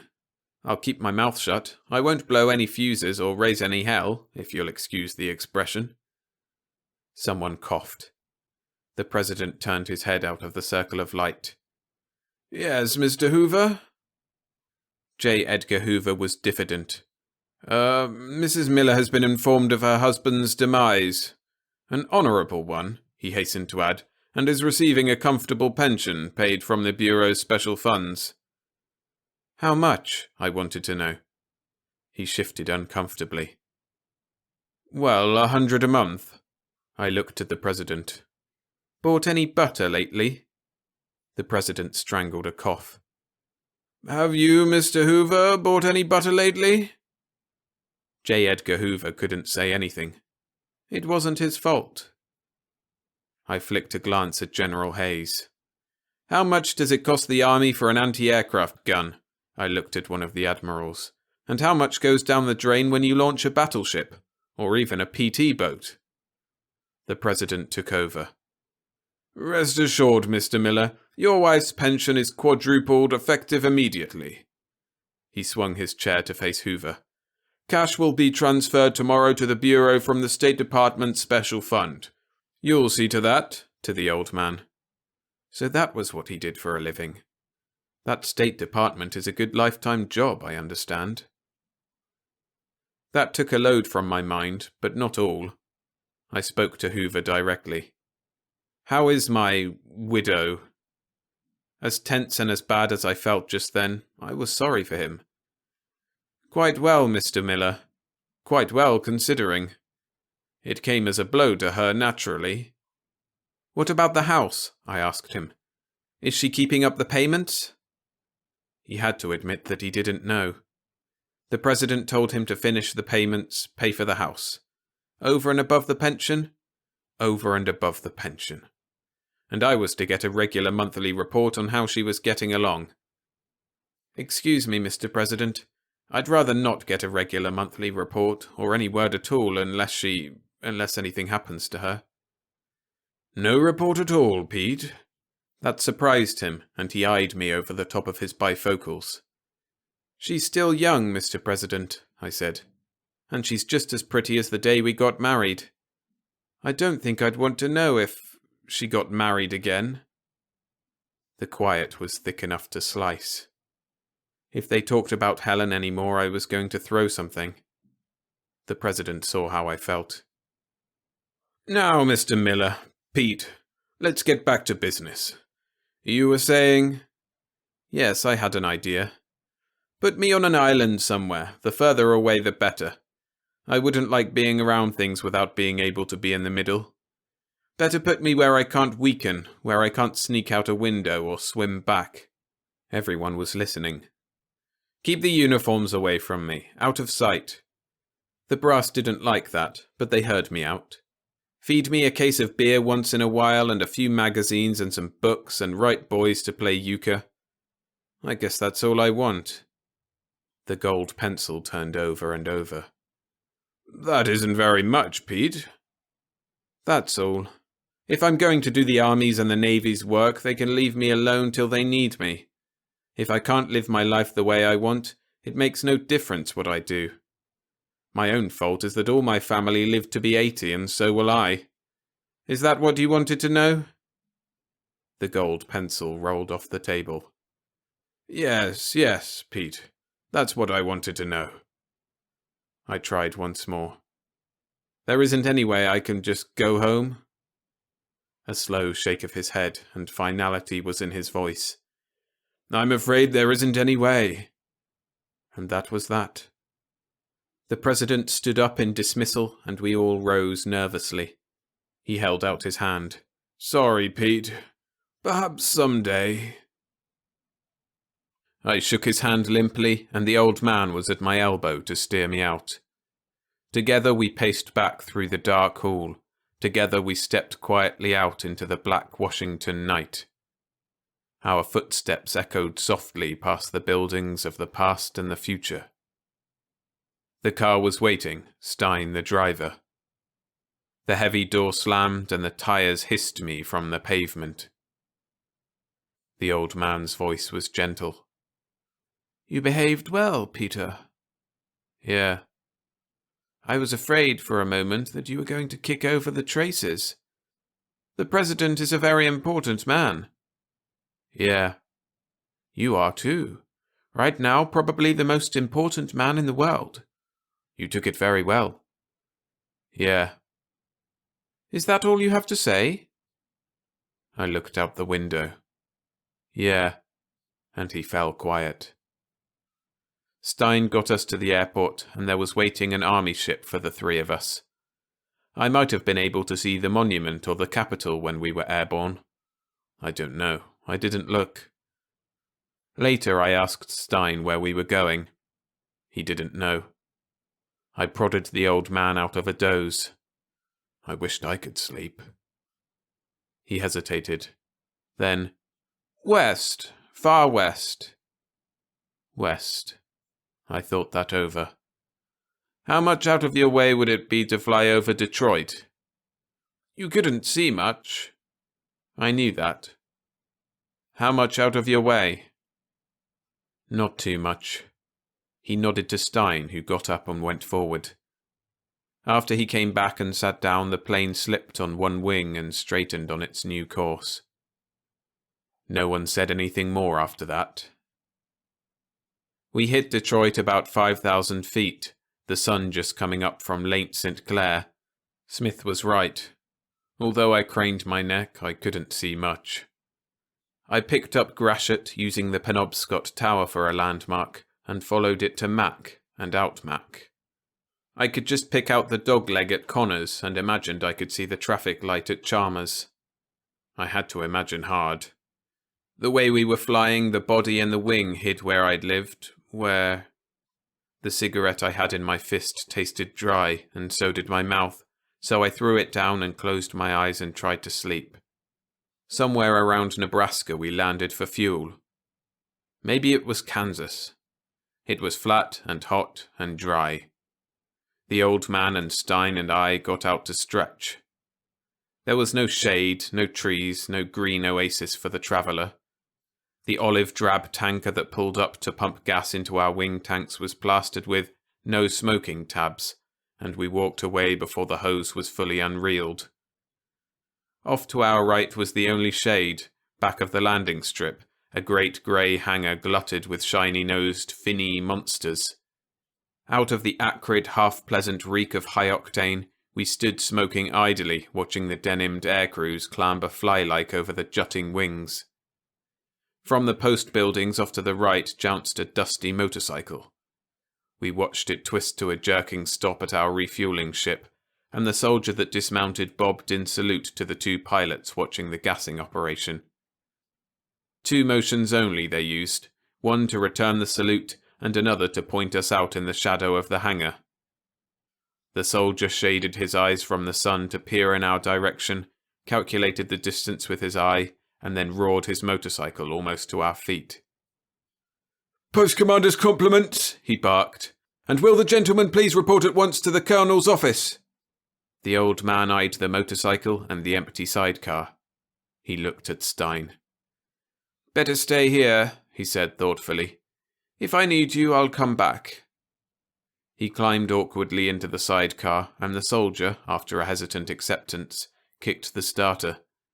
The old man gripped the sides firmly as they bounced away in the baking breeze, and Stein looked absently at his watch. It was close to noon. At 12:30 the gas truck rolled ponderously back to its den. At 1 our 2 pilots struck out across the strip for the post buildings, shimmering in the heat. At 1:30 I turned to Stein, who had been biting his nails for an hour. "Enough is enough," I said. "Who finds out what? You or I?" He hesitated and strained his eyes. The old man, nor anyone, was not in sight. The post might have been alone in the Sahara. He chewed his lip. "Me, I guess." He knew better than to argue with me in my mood. "I'll be back. 10 minutes. And he started for the post. He got no further than half the distance when an olive sedan, a big one, raced towards us.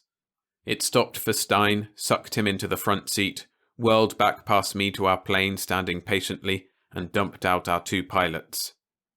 A final abrupt bounding spin brought it to the hangar. The old man leaned out of the back door.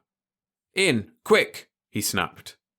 I got in, and the soldier driver still had the sedan in second gear when we got to our ship. One motor was already coughing, and as we clambered into the cabin, the starter caught the second. Both propellers vanished into a silvered arc, and without a preparatory warm-up, we slewed around and slammed back in the bucket seats in a pounding takeoff. Stein went forward to the pilot's cabin, and I turned, half angrily, to the smith. His face was etched with bitterness. Something was wrong. Something seriously wrong. "What's up?" I asked. "What's the big hurry?" He flicked a sidelong glance at me, and his brows almost met. He looked mad, raving mad. "Well," I said, "cat got your tongue?" I noticed then that he was fraying and twisting a newspaper. I hadn't seen a newspaper for what seemed years. Stein came back and sat on the edge of the seat. "What in blazes was the matter?" Smith said something unprintable. That didn't sound right coming from that refined face. I raised my eyebrows. "Leak," he ended succinctly. "There's been a leak. The word's out." That was a surprise. A big one. "And it's thanks to you." "Me?" He flipped the newspaper at me. I caught it in midair, and there it was, smeared all over the face of the Kansas City Sentinel. Great black, tall, shrieking streamer heads. "America has atomic defense!" I scanned the 2 columns of stumbling, enthusiastic prose that trailed over onto page 2. Stein came over and leaned over my shoulder and breathed on my ear as we read. He hadn't seen the sheet either. It ran something like this. "America, it was learned today, has at last an absolute defense, not only to the atomic bomb, but to every gun, every airplane, every engine, every weapon capable of being used by man. Neither admitted nor denied at this early date by even the highest government officials, it was learned by our staff late last night that America's latest step forward..." Column after column of stuff like that. When the reporter got through burbling, he did have a few facts that were accurate. He did say it was my doing that set off the last atomic bomb test. He did say I was apparently invulnerable to violence powered by electrical or internal combustion engines. He did say what I could do, and what I had done, and how often. He didn't say who I was, or what I looked like, or where I'd come from, or what I did or didn't know. Sprinkled through the story, and I followed it back to page 32 and the pictures rehashed of the traffic jam in Detroit, were references to T. Sylvester Colquhoun, the boy who dumped the original plate of beans. He attested this and swore to that. Whoever he was, wherever he got his information, There was his picture on page 32, big as life and twice as obnoxious. Mr. Hume and the Van Dyke. Guiltily, I handed the paper over to Stein, who turned back to the front page and started again from the beginning. I tried to carry things off in the nonchalant manner, but I couldn't. I had to watch the old man light a cigarette with fumbling fingers, take a few snorting puffs, and crush it viciously under his heel. Miller and his temper. Hume, or T. Sylvester Colquhoun, had quite obviously a grudge against the short left that had given him his concussion. According to the Sentinel, he had babbled a bit when he was released from the hospital, and an alert news hawk had trailed him to his home and bluffed him into spilling the whole story. He had sense enough at that late stage of the game to keep my name out of it, if he ever knew it. The reporter had gone to his editor with the story, who had laughed incredulously at first, and then checked Kellner at the laboratory. Kellner had clammed up, and when the now suspicious editor had tried to check Colquhoun's tale personally, Colquhoun had vanished. A snooping neighbour had noted the license of the car that had taken him away. The highway department, the editor must have moved fast and decisively, showed the license plate as issued to a man the editor knew personally as a special agent of the Kansas City branch of the FBI. Then hell began to pop. Repeated long-distance calls to Washington ran him up against a stone wall. The answers he got convinced him that there was something to Colquhoun's wild tale, something weird and yet something that had a germ of truth. Half of this, understand, was in the Sentinel. The other half I picked up later on, adding 2 and 2. As he was sitting mulling things over, it was his turn to get a call from Washington. The State Department was on the line. Morgan, the Undersecretary. Morgan fairly yelled at him. "Where did you get that information? What's the idea?" And so on. That clinched it for the editor. Then it was he knew. Morgan made his mistake there. He began to threaten, and the editor hit the ceiling. Hit it hard because he stretched things a little. He stretched it more than just a little. He said, "Furthermore, that's on the street right now. This is a newspaper, not a morgue." It wasn't on the street, the editor knew. Perhaps he wanted to throw a scare into Morgan, perhaps. But Morgan gasped, "Oh my God!" and hung up with a bang. The editor flipped a mental coin. His circulation was not what it should be. The boss had been riding him lately. His job might be where a beat would tilt the balance up or down. The national safety that Morgan had shouted about? Well, if we had the perfect weapon and the perfect defense, what was there to fear? And this was a newspaper, not a morgue. They replated, and the first extras hit the street to wake up half the city. The wire services had the story, and extras were rolling throughout the country, or the world, about the time I was watching the sun over Lake St. Clair. Neither the State Department nor the FBI were on their toes that day. Instead of denying everything, or instead of laughing heartily at the pipe dream of an editor trying to sell an extra edition or two, whoever was pulling the strings behind the scenes demanded flatly that all wire services kill and disregard all references to Colquhoun. No one ever made a newspaperman do what he really didn't want to do. The very fact that the government was so eager to kill the story made every newsman worthy of his salt all the more eager to break the paper-thin shell around the meaty yolk. By noon, the time we landed for fuel, every Washington correspondent for every news service had a little different story for his boss. The White House was practically besieged at the mere rumor that the president was to issue a statement, and the State Department was going quietly mad.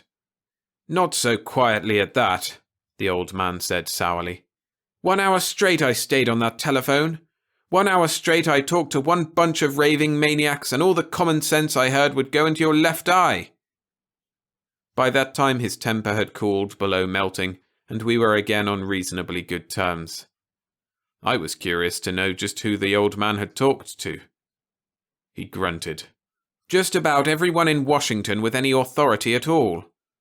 No one with any intelligence. I could appreciate that. I have a very low opinion of anyone who stays in Washington any longer than necessary. I asked him.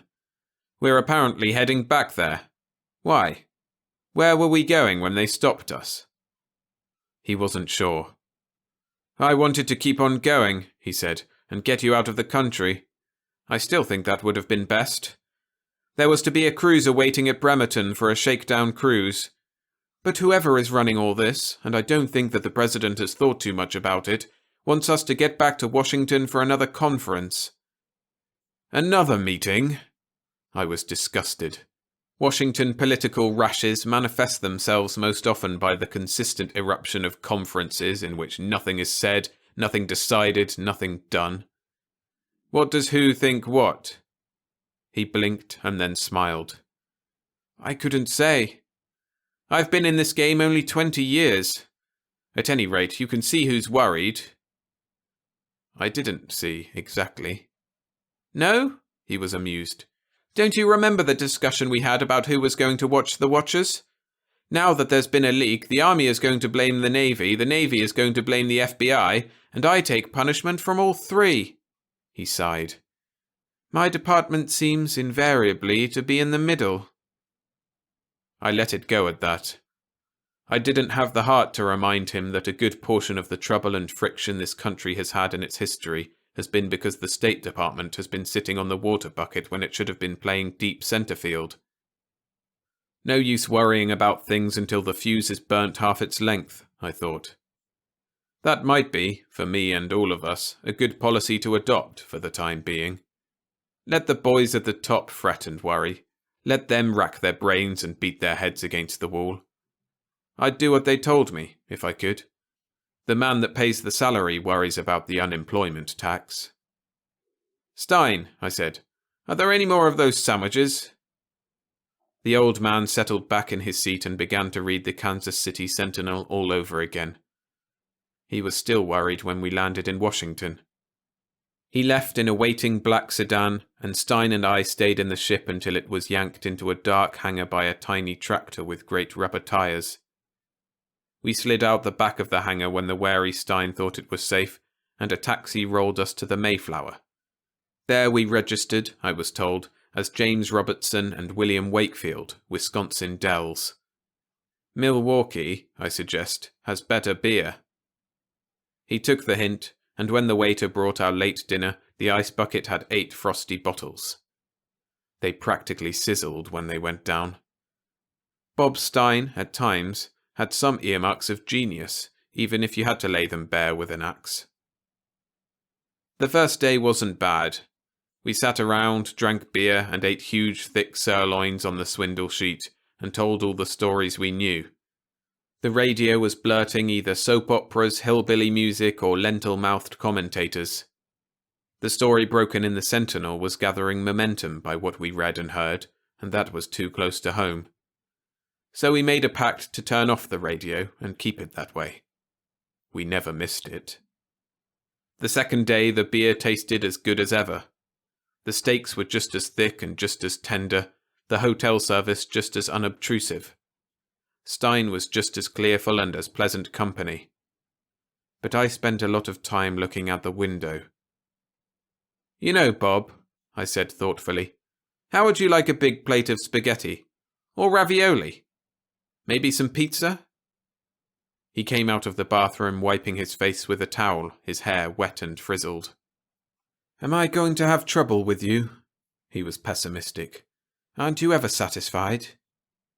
I turned away from the window and let the curtain flap in the breeze.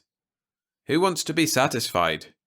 How about some subgum war main, or chicken cacciatora? He tossed the towel back through the open door. Now look here, he protested. I laughed at him. Okay, but you get the point. He did, but he didn't know what he could do about it. We were supposed to wait here until... That one I'd heard before. Until the hotel freezes over, sure. But I don't want to freeze, do you? No, nor to rust. You could see that he liked his job of bodyguard and factotum, and yet... I pushed him over the edge. Tell you what to do, I said. You call up and say that I'm getting restless. Say that you're afraid I'll ease out of here when your back is turned. Say anything you like, as long as you lay it on thick, and I'll back you up. Okay? He liked inaction, no matter how sybaritic, as much as I. Then, okay, and he reached for the telephone. The number he gave answered the first ring. I'm calling for Mr. Robertson, he said. This is Mr. William Wakefield, W.W. Wakefield. He paused. Then, ordinarily I wouldn't, but Mr. Robertson felt that I should get in touch with you at once. The other end squawked, nervously, I thought. Stein thought so too. That's quite possible. However, Mr. Robertson feels that his time here in Washington is valuable. So valuable that he thinks that his business is soon going to call him back to Wisconsin Dells, if the merger referred to is delayed any longer. I beg your pardon? He twisted to throw me a wink over his shoulder as the telephone chattered frantically. That's exactly what I told Mr. Robertson. Yes, he knows of that. Yes, I have assured him that in these days of business uncertainty and production difficulties, mergers are not as easily arranged as... That Stein had a sense of humour when he wanted to use it. Is that right? I'm glad to hear it. One moment while I check with Mr. Robertson. He held his hand over the mouthpiece and grinned at me. They're ready to have a stroke. This man I'm talking to has no more authority than a jackrabbit, and he knows it. He wants to check with his boss and call us back later. All right with you, Mr. Robertson? I laughed out loud and he clamped the mouthpiece tighter. I think so, Mr. W.W. Wakefield. As long as he puts the heat on that merger. He went back on the telephone. Mr. Robertson thinks he might be able to wait a trifle longer. He asked me to warn you that as he is a very busy man, every minute of his time can cost a considerable amount of money and goods. Yes, I'll tell him that. I'll be waiting for your call. Yes, I will. Thank you and goodbye. He hung up the telephone with a flourish. Satisfied, Mr. Robertson? I was satisfied. Quite, Mr. W.W. Wakefield. Wouldst care for ein Bier? Ein Bier haben. He would. The telephone rang about an hour later, and I answered it.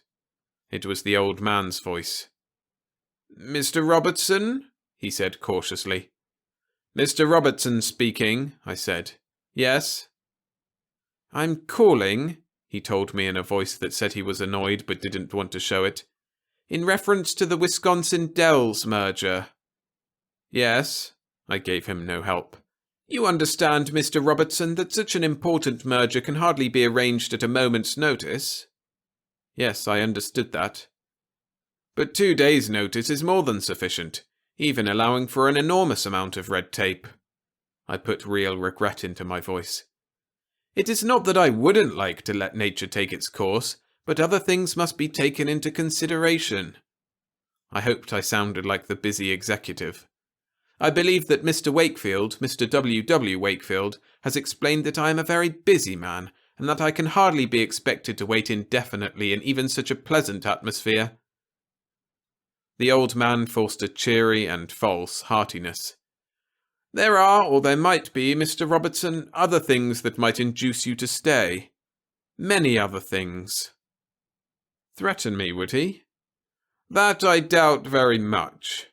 I'm afraid I must insist. It's now 2:20. If a merger, or at least a meeting, cannot be arranged by tomorrow at the very latest, the reason for having a meeting will, for all practical purposes, have ceased to exist. Do I make myself clear? I certainly did. With a short-tempered bang, Smith hung up after saying that he would call back later. I relayed the conversation to Bob Stein, and we sent down for lunch. The old man called about 7 when I was washing up, and Bob answered the telephone.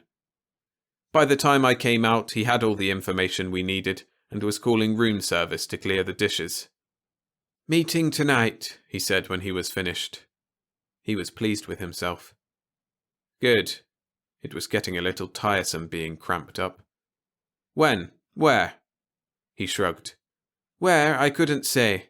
Someone will call for us, somewhere between 9 and 10, and, he added slowly, it might be a good idea to wear the best bib and tucker, with Sunday school manners.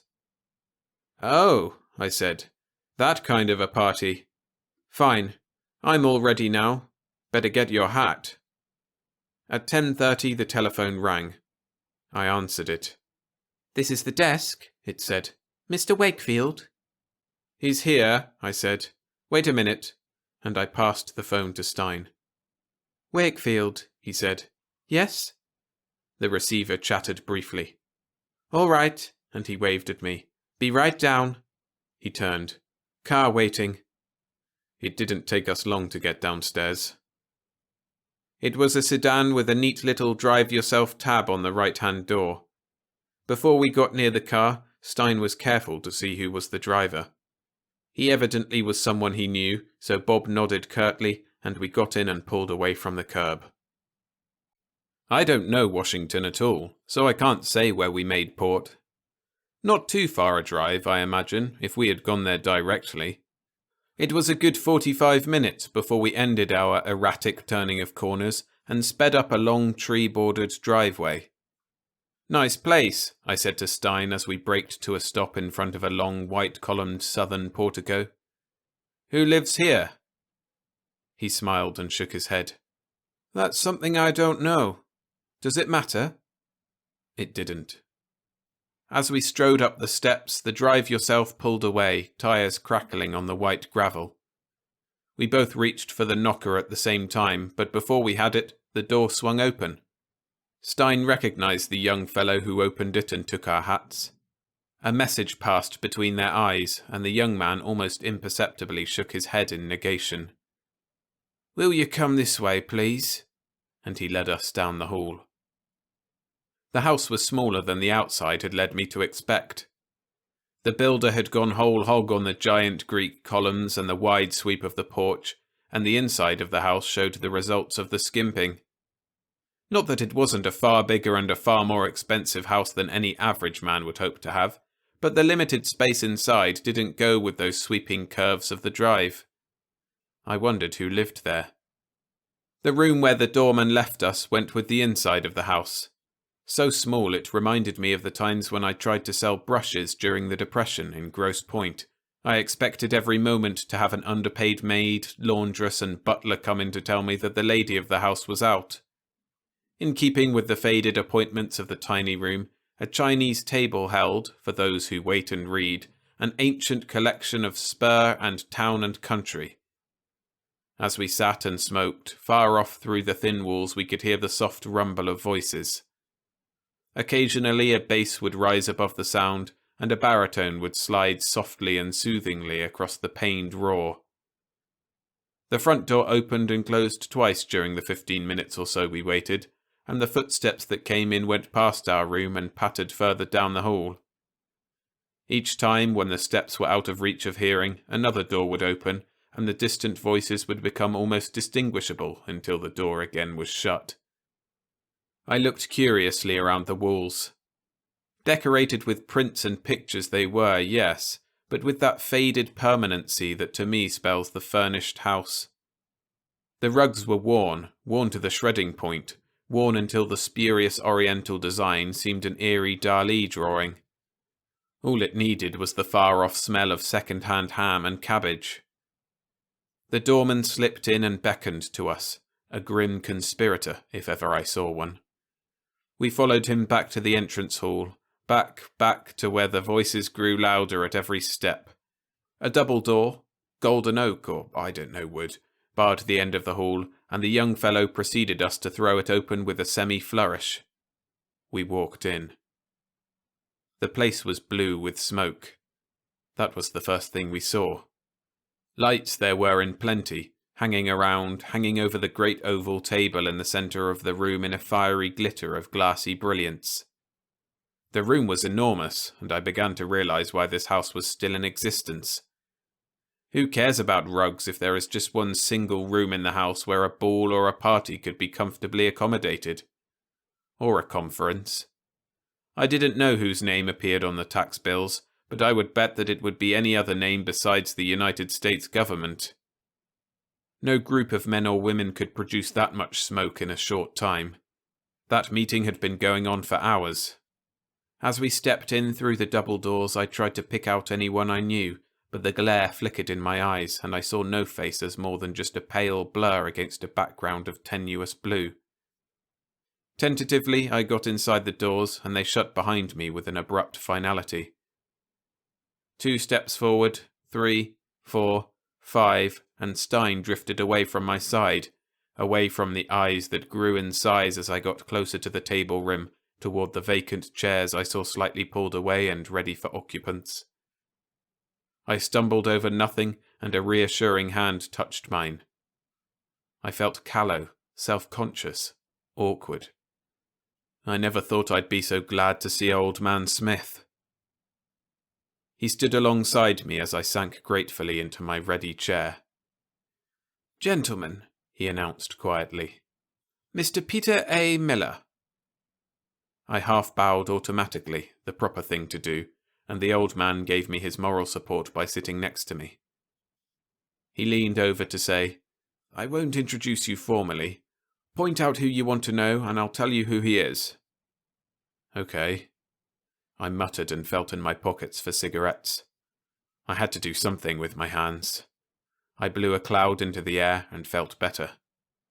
Settled back into the chair, I sent my glance around the table. Did I know anyone there? At my right, the old man. His suit was wrinkled and his eyes were red-rimmed and tired. The large paper pad in front of him was covered with criss-cross lines. On his right, a quite old man, bald and beetle-browed.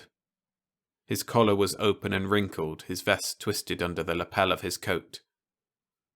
I leaned towards Smith and indicated his companion with my eyes. "Morgan, Under-Secretary of State," he said softly. Morgan heard his name spoken and shot a questioning glance my way. He realized what had been said, and the beetle brows slid upwards in a movement meant to be conciliatory. He bobbed his head with a cursory jerk and went back to staring across the table. I followed his glance. The object of his affection seemed to be, yes it was, 5-star General Oliver P. Legree, not so affectionately called Simon by the men who served under him. I had been one of them. Trim and rigid and oh so military he was, the very figure of a modern 5-star general. His poker-stiff back thrust the tiers of ribbons to a sparkling glitter under the tinkling glare of the massive chandelier overhead. His face, well, it's been in enough rotogravures worldwide. The cigar was there, the big black cigar he never lit and never lost. His trademark was that cigar. His trademark was that and his jutting jaw that to everyone but his compatriots spelled determination and grit. To his staff and his men, me, it meant an ill-fitting lower plate. That prognathous jaw was tilted, aimed at Morgan, and Morgan knew it. What had gone on just before I had come in?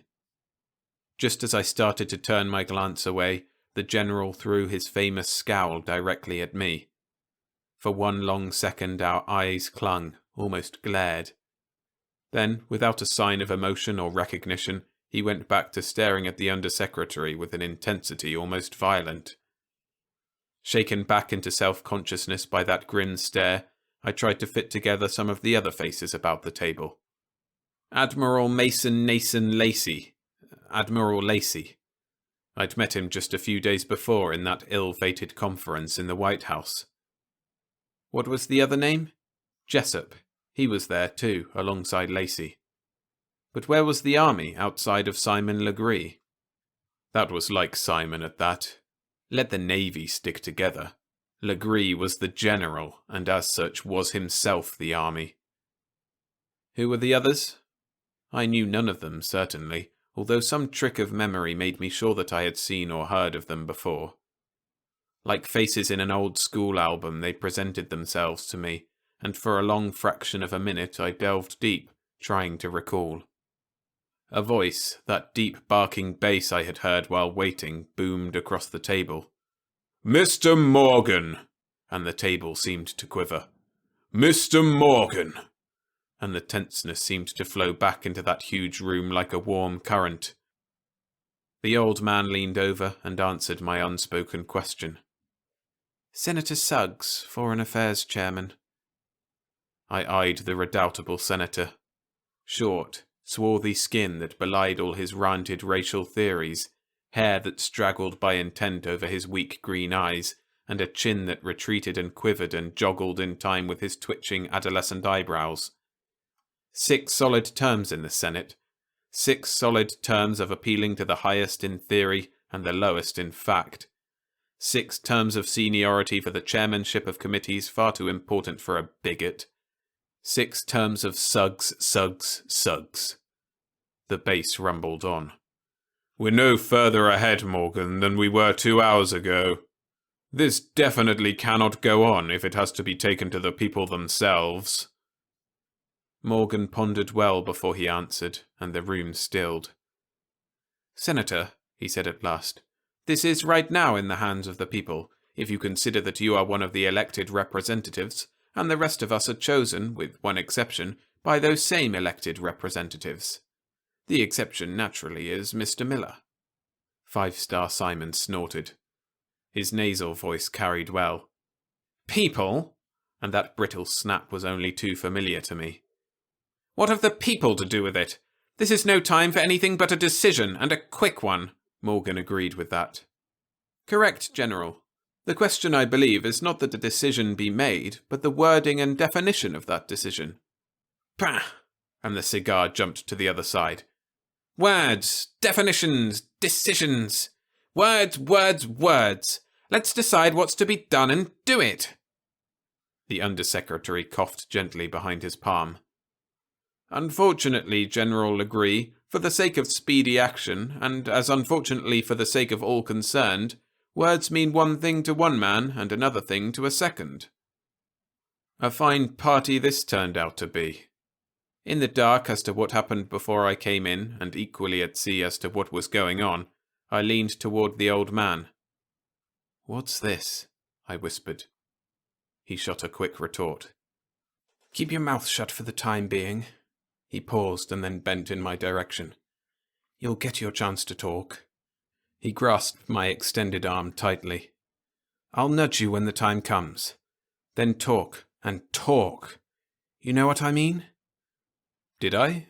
I didn't know. He saw my indecision and motioned for quiet. Evidently he was expecting me to catch the trend if I waited long enough.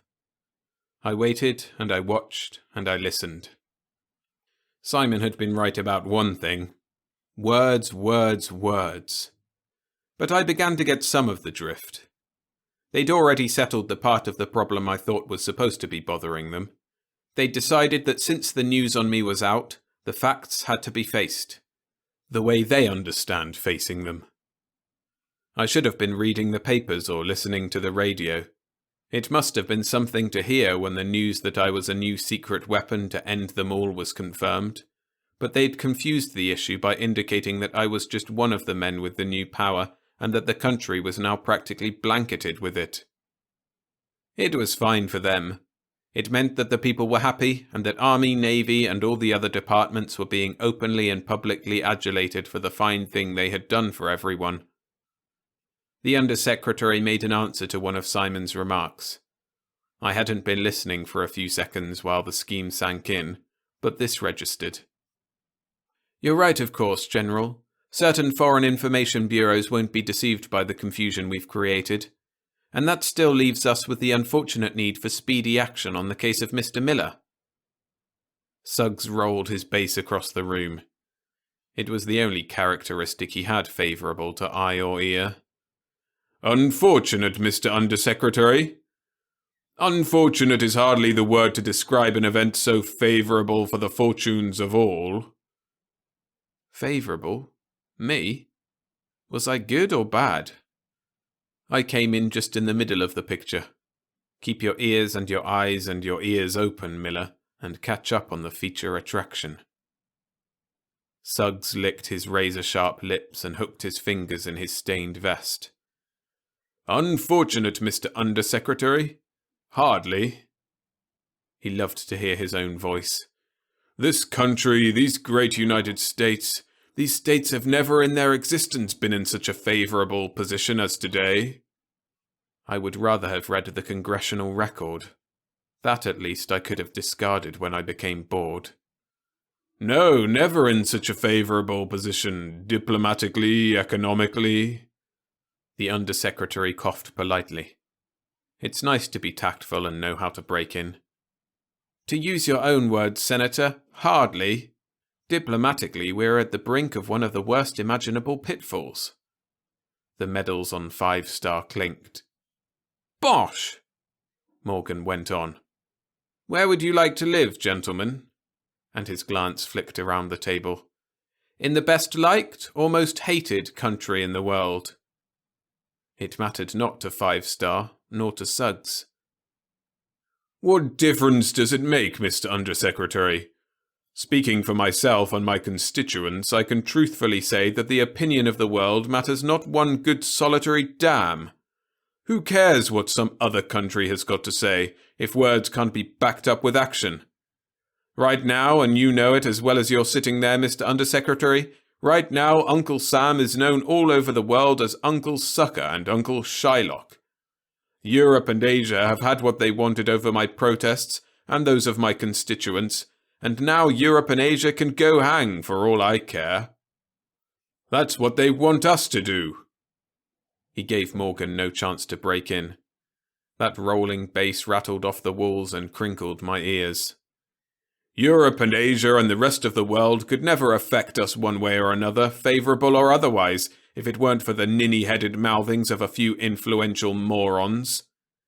Fight, Mr. Undersecretary. Fight and murder and declare war and blow up millions of people, and then run to Uncle Sam to pay the bills. I say, Mr. Undersecretary, I say what I've said before and what I'll say again. If Europe and Asia and the rest of the world don't like what we do here in these United States, let Europe and Asia and the rest of the world go to hell. Suggs wasn't a bit excited. Those grand, those mellifluous and rotund phrases rolled out of those skinny lips at a mile-a-minute pace with never a flicker of emotion but a nervous twitching of the drooping eyelids. If that was the way he talked when calm, I could see why he had been sent back and back to the Senate time after time. The general deliberately tossed his cigar on the floor and pounded his fist on the table. Well said, Senator. My sentiments exactly.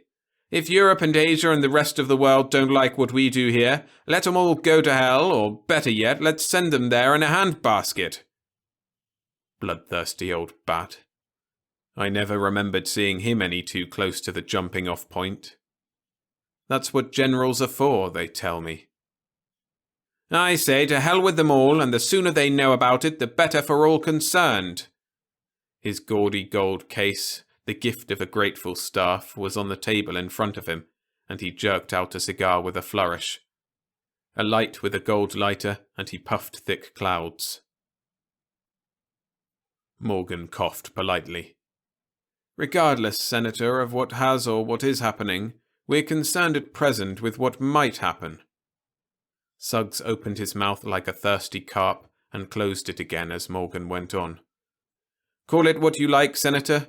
General Legree will agree with me that this perfect defense, if defense is the word, is equally well the perfect weapon. Right, General? Legree pursed pontifical lips for a reply and was annoyed when Morgan paused only momentarily. Perfect defense means the nullification of an opposing weapon. Obviously, a weaponless army is no longer anything but a disciplined mob. In correlation, Senator, our arms and weapons are still effective, and you mentioned the distrust, or dislike or hatred or whatever you will, held for us by Europe and Asia. Now, Senator, think of yourself and your constituents. Is it not far better that Europe and Asia and the world be solaced and comforted by the announcement that we could use our Iron Curtain only in our own defense? Would it not be better? How many years, Senator, have there been recorded of universal peace? How many years? Some men can sit poker stiff, yet give the impression of teetering slowly on their heels, slowly counting the horse's teeth. Suggs was a horse trader from a way back. He said, "Mr. Morgan, I say I can appreciate your viewpoint. I can even appreciate the fact that you mean exactly what you say, but—" Sharks must have teeth like that, broken and yellow and razor-keen. The smile of the senator fascinated me. "But, Mr. Undersecretary, who's been doing all the fighting and who's been starting all these wars? The United States? No, sir. We just get in them too late to do anything but pay all the bills." He leaned forward and fixed the tabletop with a piscine stare. "Look at it this way, the only way. When this what's-his-name dies, all these countries look at the map and start mobilizing the guards. How do we know how long he's going to live, or how long he's going to keep this magic head of his?" My magic head itched, and I rubbed it. "Now, here's what I've said before, and here's what I say now. We can't let the world get away with murder. Murder is what I said, Mr. Undersecretary, and murder is what I mean. Didn't you say, now tell us the truth now, haven't you always said that it would be just a question of time until just about anyone has the secret of the atomic bomb? Didn't you say that?" Morgan nodded. "Quite often I've said that, Senator. Too often for some." Suggs was triumphant. "All right, now. You've hung yourself on your own rope and you don't know it. Answer me this. Now, what's to prevent anyone who has the bomb from coming over here and using it on us? What's to prevent them?" They had been all through that before, and Morgan knew it was no use to answer. Suggs was his own echo. "Nothing's to prevent them, not a thing in the world. How many times have I come right out and said in public that the only way to keep the world where we want it is to just make sure that no one else is going to get it? How many times?" Morgan rubbed his cigarette in the ashtray and spoke to the table. "You've said that many times, Senator. That's true, too true. I, on the other hand, have asked you many times if you've thought that the only way to make sure no other nation gets the bomb would be to go right in and make sure. You agreed with me that that would mean force. Force meaning war. Right, Senator?" And the senator, champion of man and humanity and right, said, "Right, Mr. Undersecretary. Right. We have the bomb, haven't we?" Morgan didn't say much in answer to that. I don't think there was much he could find to say. Psychologists claim there is hardly anyone with a modicum of logic in a brain pan, who cannot eventually see the light of reason. Maybe calm logic could force Senator Suggs and his brain pan off his muddy detour. Maybe humanity and decency and all the other things that complement the civilized man to this day lie submerged in that pithecanthropic skull. Maybe, but I hated his guts then, and I do now. I cleared my throat, and it must have been louder than I thought because all the eyes swung my way. Well, so what? If I had anything at all to say about what was going to happen, or if I was ever going to be more than just a rubber stamp, now was the time to find out. After all, I'd been asked to bring my harp to the party, and I was going to play. So I said, Senator Suggs! He was a little taken aback, like having the sweeper talk back. Senator, I said, you talk big. Let's get right down to rock bottom and let's stay there until we're finished. Okay? All right. In words of one syllable, you want us to do what amounts to declaring war on the rest of the world, winning the war, and then running things our way, right? The senator teetered on those mental heels again. His lips sucked in and sharp hollows formed in his cheeks. I could see his mind reach all the way across the table and throw face up the cards one by one. You're Mr. Miller, I presume, although we haven't been formally introduced. His eager eyes flickered over me. You haven't said much so far, and it's just as well that you spoke when you did. Legree groped for his cigar case, and Suggs rumbled on. You said I talk big, Mr. Miller, and I'm going to take that as a compliment. Yes, I do talk big, and you talk plain. I like men who talk plain. We're going to get along well together. And he paused to let his thoughts catch up. I gave my needle a little push. You're still talking big, Senator, I reminded him. He resented that and tried to hide it. "Hardly, Mr. Miller, hardly. But you asked a question, and I'll try to talk plain like you do. If we have to fight the rest of the world to do things our way, the American way, then my answer is yes." Legree grinned his saturnine smile through a blue wreath of smoke, and Morgan sat back in his chair with an almost silent exhalation. The rest of the group seated around that great table affected me hardly at all one way or another. Suggs was the spokesman for one faction, and Morgan was willing to let me talk. The old man was sunk in the dumb obscurity of his chair, and who else was there to speak for me? Who else? "All right, Miller. Take it slow and easy. Watch your temper. Say what you have that's important and let it go at that. But say it.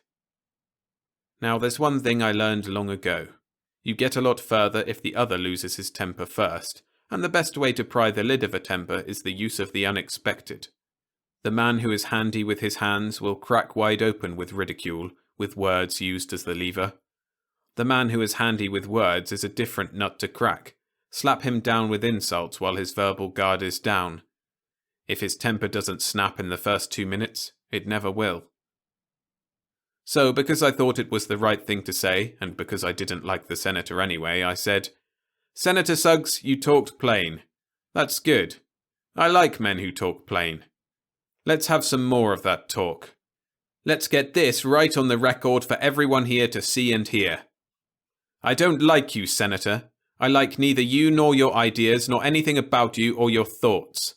How long has it been, Senator, since anyone has told you right to your face, not in a newspaper, that you're a self-convinced liar and a hypocrite, and that you and your ideas and everything about you stink to high heaven?" Stink was the word that got him. He'd expected a nice gentlemanly quarrel with gentlemanly words above the table and rapiers below, and instead had walked around the corner and taken a barrel stave across the mouth. His face flushed in an instant to a livid, unhealthy red. His lips pulled away from his yellow teeth. His eyes seemed to protrude visibly. A beautiful sight. It took him long seconds to throttle his gasping shock. I gave him just enough time to inhale for a long tirade, just long enough to open that fish-like mouth for the words that might have been anything, then I let him have it again. And I don't know whether or not I told you, I was a sergeant before I got busted back to private. First class. "Shut up!" I bellowed, and my roar boomed back at me from all those startled, those stunned faces. "Shut up, shut up, shut up, shut up!" I'm certain that those walls had never heard anything above a quiet murmur before that night. I just shocked Suggs and the rest into a panicky silence while I ranted. I had to talk fast because while volume and violence are a good temporary substitute for brilliance, I knew I wasn't going to have the floor forever. "Let's talk straight, Suggs. Get this once because I'm not repeating it, and get that silly look off your face." I'd heard he was vain. "You and your constituents and your army and your navy can go to hell as far as I care for any of them. I'm the man you want to keep your shirt clean while the rest of the world wallows in filth. I'm the man that's supposed to let you and your type, God forbid, rule the world. I'm the man—" I leaned over the table as far as I could, as far as I dared. "Suggs," and I poured venom down his shirt front. "The only thing that keeps me from despising the government of the United States and the people in it is the fact that I know you're not typical. You're a freak, a monster." And I threw in another to keep him off balance.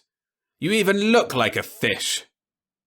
Remember this, Senator. Remember this one thing. If I ever hear as much as one word from you about war or bombs in private or public, you'll live just long enough for me to hear about it."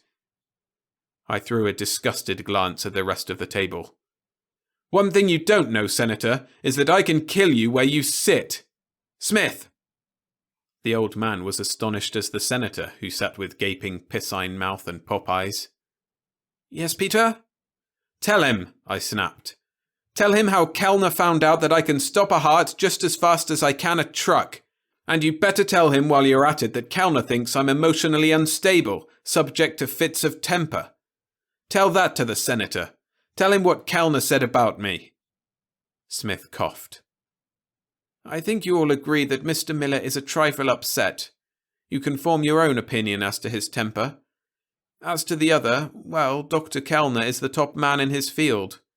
He tested Mr. Miller, very thoroughly.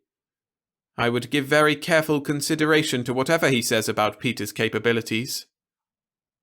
Now you can see what makes a diplomat. When Smith was finished talking, it sounded as though Kellner had actually said that I could murder someone. And yet Smith hadn't told even a tiny bit of a lie. Lying, as any married man knows, is knowing what to say and what not to say at the right time. But to get back to the rest. I dismissed Suggs. I ignored him for all the rest of the time he was there, even when I looked directly at him, and that hurt him. I have hopes, high hopes, that might have brought on the real heart attack he had the next day.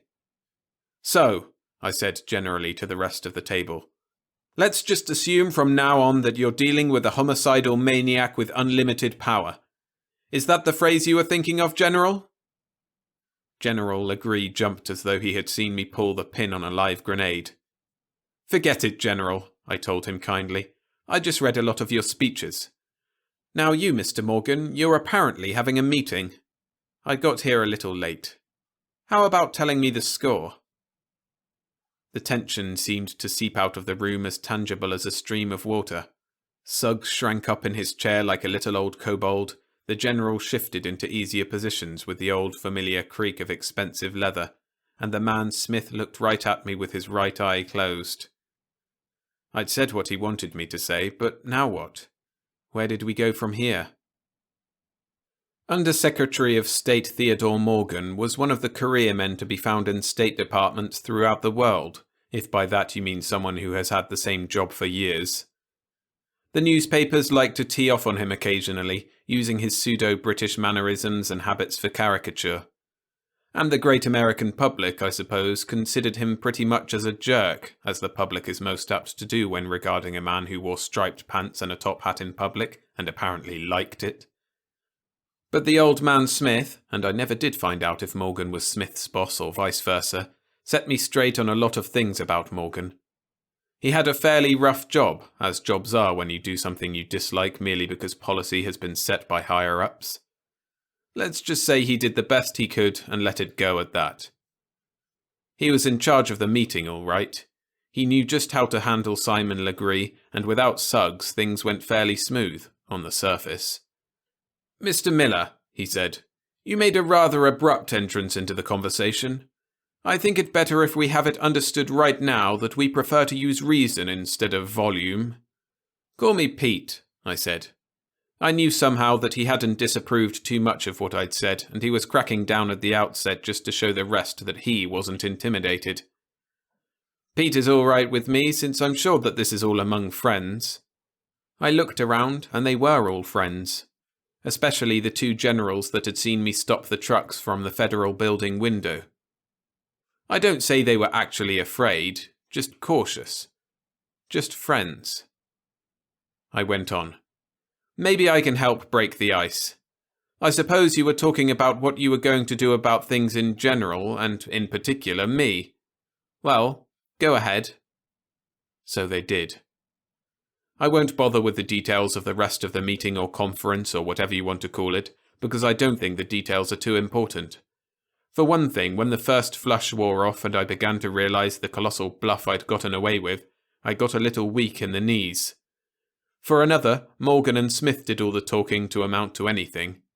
Legree, who seemed to be the self-appointed spokesman for the army, really didn't have much to say when he knew that the State Department had all the cards, with me the joker. The Navy played right along when it was tentatively agreed that it was to be an island where I would be stationed, as they euphemistically called it. They knew that islands are surrounded by water, and who sails on the water? The FBI got in their little piece when they were made responsible for general security. My contribution was that I was to be responsible to state, in the person of Smith, and Smith was to be the boss as far as conditions were concerned. When I brought that up, I knew the old man was thinking of all the times I'd complained about his guardianship, and wrote him a tiny note so he wouldn't get too pleased with himself. The lesser, or the least, of many evils. Don't get swell-headed. He just grinned when he read it, and stuck it in his pocket to save for Morgan, I feel sure. Smith and Bob Stein and I were the last to leave, and Morgan's grip for an old man was firm as we shook hands. "You did an excellent demolition job on the senator," he said. "You know, Pete, there is one of the few people that have made me regret the job I have." "Forget it," I told him. "You can get fired. Me, I got seniority in a lifetime job. As far as that carp is concerned, you can consider me your chief steward. I'll run 10 miles to take up your grievance with Suggs." Morgan smiled politely as he ushered us to the door, but I don't think he knew what I meant. They don't have unions in state. The island isn't too bad. I swore years ago, with the first cold I ever remember having, that I would never care if I ever saw snow again. And where I am, there isn't any snow. The beach is yellow as gold, the sun comes up every day in the east and sets in the west, and I've got for my personal use the biggest, shiniest bar you ever saw in all your life. They ship in draft beer for me all the way from La Crosse, Wisconsin and Munich, Germany. Every month I get a 4-quart keg from Belfast in Ireland, and I've got all the gadgets I need to mix anything a barkeep could dream up. The ice I get from what probably is a $600 refrigerator that makes nothing but ice cubes. I have a subscription to practically every magazine I ever heard of, and I get daily aerial delivery. That's right. A little Piper Cub with floats drops the New York Times, the Monitor, and a couple of others every morning, of the newspapers with the least amount of junk. I used to get the Detroit papers, but I found out it took too much mental effort to avoid looking at the vital statistics where they record the marriages and deaths. I finally learned to play bridge. Euchre doesn't seem the same without a bar full of people, and Pinochle is not the game that Stein is good at. Bob Stein, the poor guy, although he never says one word about it, takes everything in his stride. He spends 6 weeks out of every 8 here with me and the others that form the crew of this little island afloat in the southern sea. The food is good and with no limit to variety and type. We can't be too far from somewhere because every once in a while we hear a rattle and banging somewhere out to sea. Once we heard what sounded like a full-scale battle. I pried it out of Bob Stein that it was just manoeuvres, as he called it. I know better. I see nothing but naval craft, and I suspect that they're not always just at the horizon for practice. National affairs? Well, they're not too bad. The big noise came when the UN wanted my custody and didn't get it. The old man once asked me why I wasn't in favour of it, and I told him. In theory, yes. In practice, the UN was too dangerous. Personally, I felt that I could trust very few, and none that I hadn't known before all this happened. UN supervision meant that I would serve too many masters, and that I didn't like. And 2, there are too many people in the United States that don't believe in the UN and might be tempted to do something about it if they thought I owed allegiance to someone else besides the United States. I couldn't stir up anything like that, I told him. Deep down in my heart, I wanted people to like me, to admire me, to think that I was their hero and no other country's. I think I can see admiration and affection in the eyes of the civilians and sailors that supply me the food and the other things I ask for.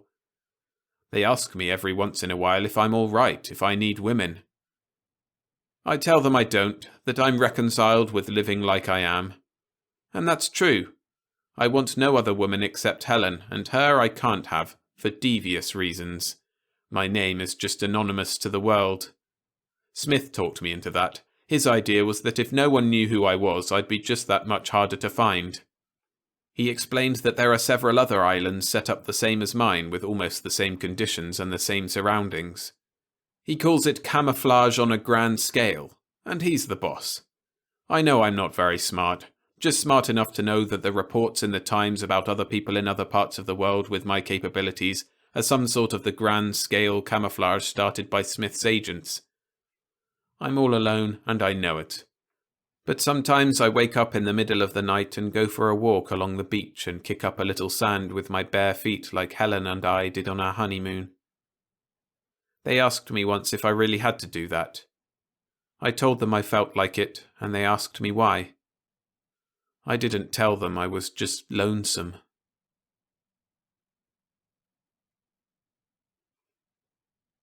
Confidential memo. From Morgan to Smith. Message. I don't care how many plants got hit. Draft another plant. Draft the Times itself. But get those special editions to Miller and get them there today. Repeat, today. You're already 1 day late in getting started on those hints of probable attack. Better rush the softening up. The way things are going, all plans are off and we may need him in a hurry. And that means we'll need cooperation. You know Miller. You saw those reports on the Suggs post-mortem. Do I have to draw diagrams for you? You've got unlimited authority. Use it. I'm serious about drafting the Times if you have to. But get those papers printed and get them to him today.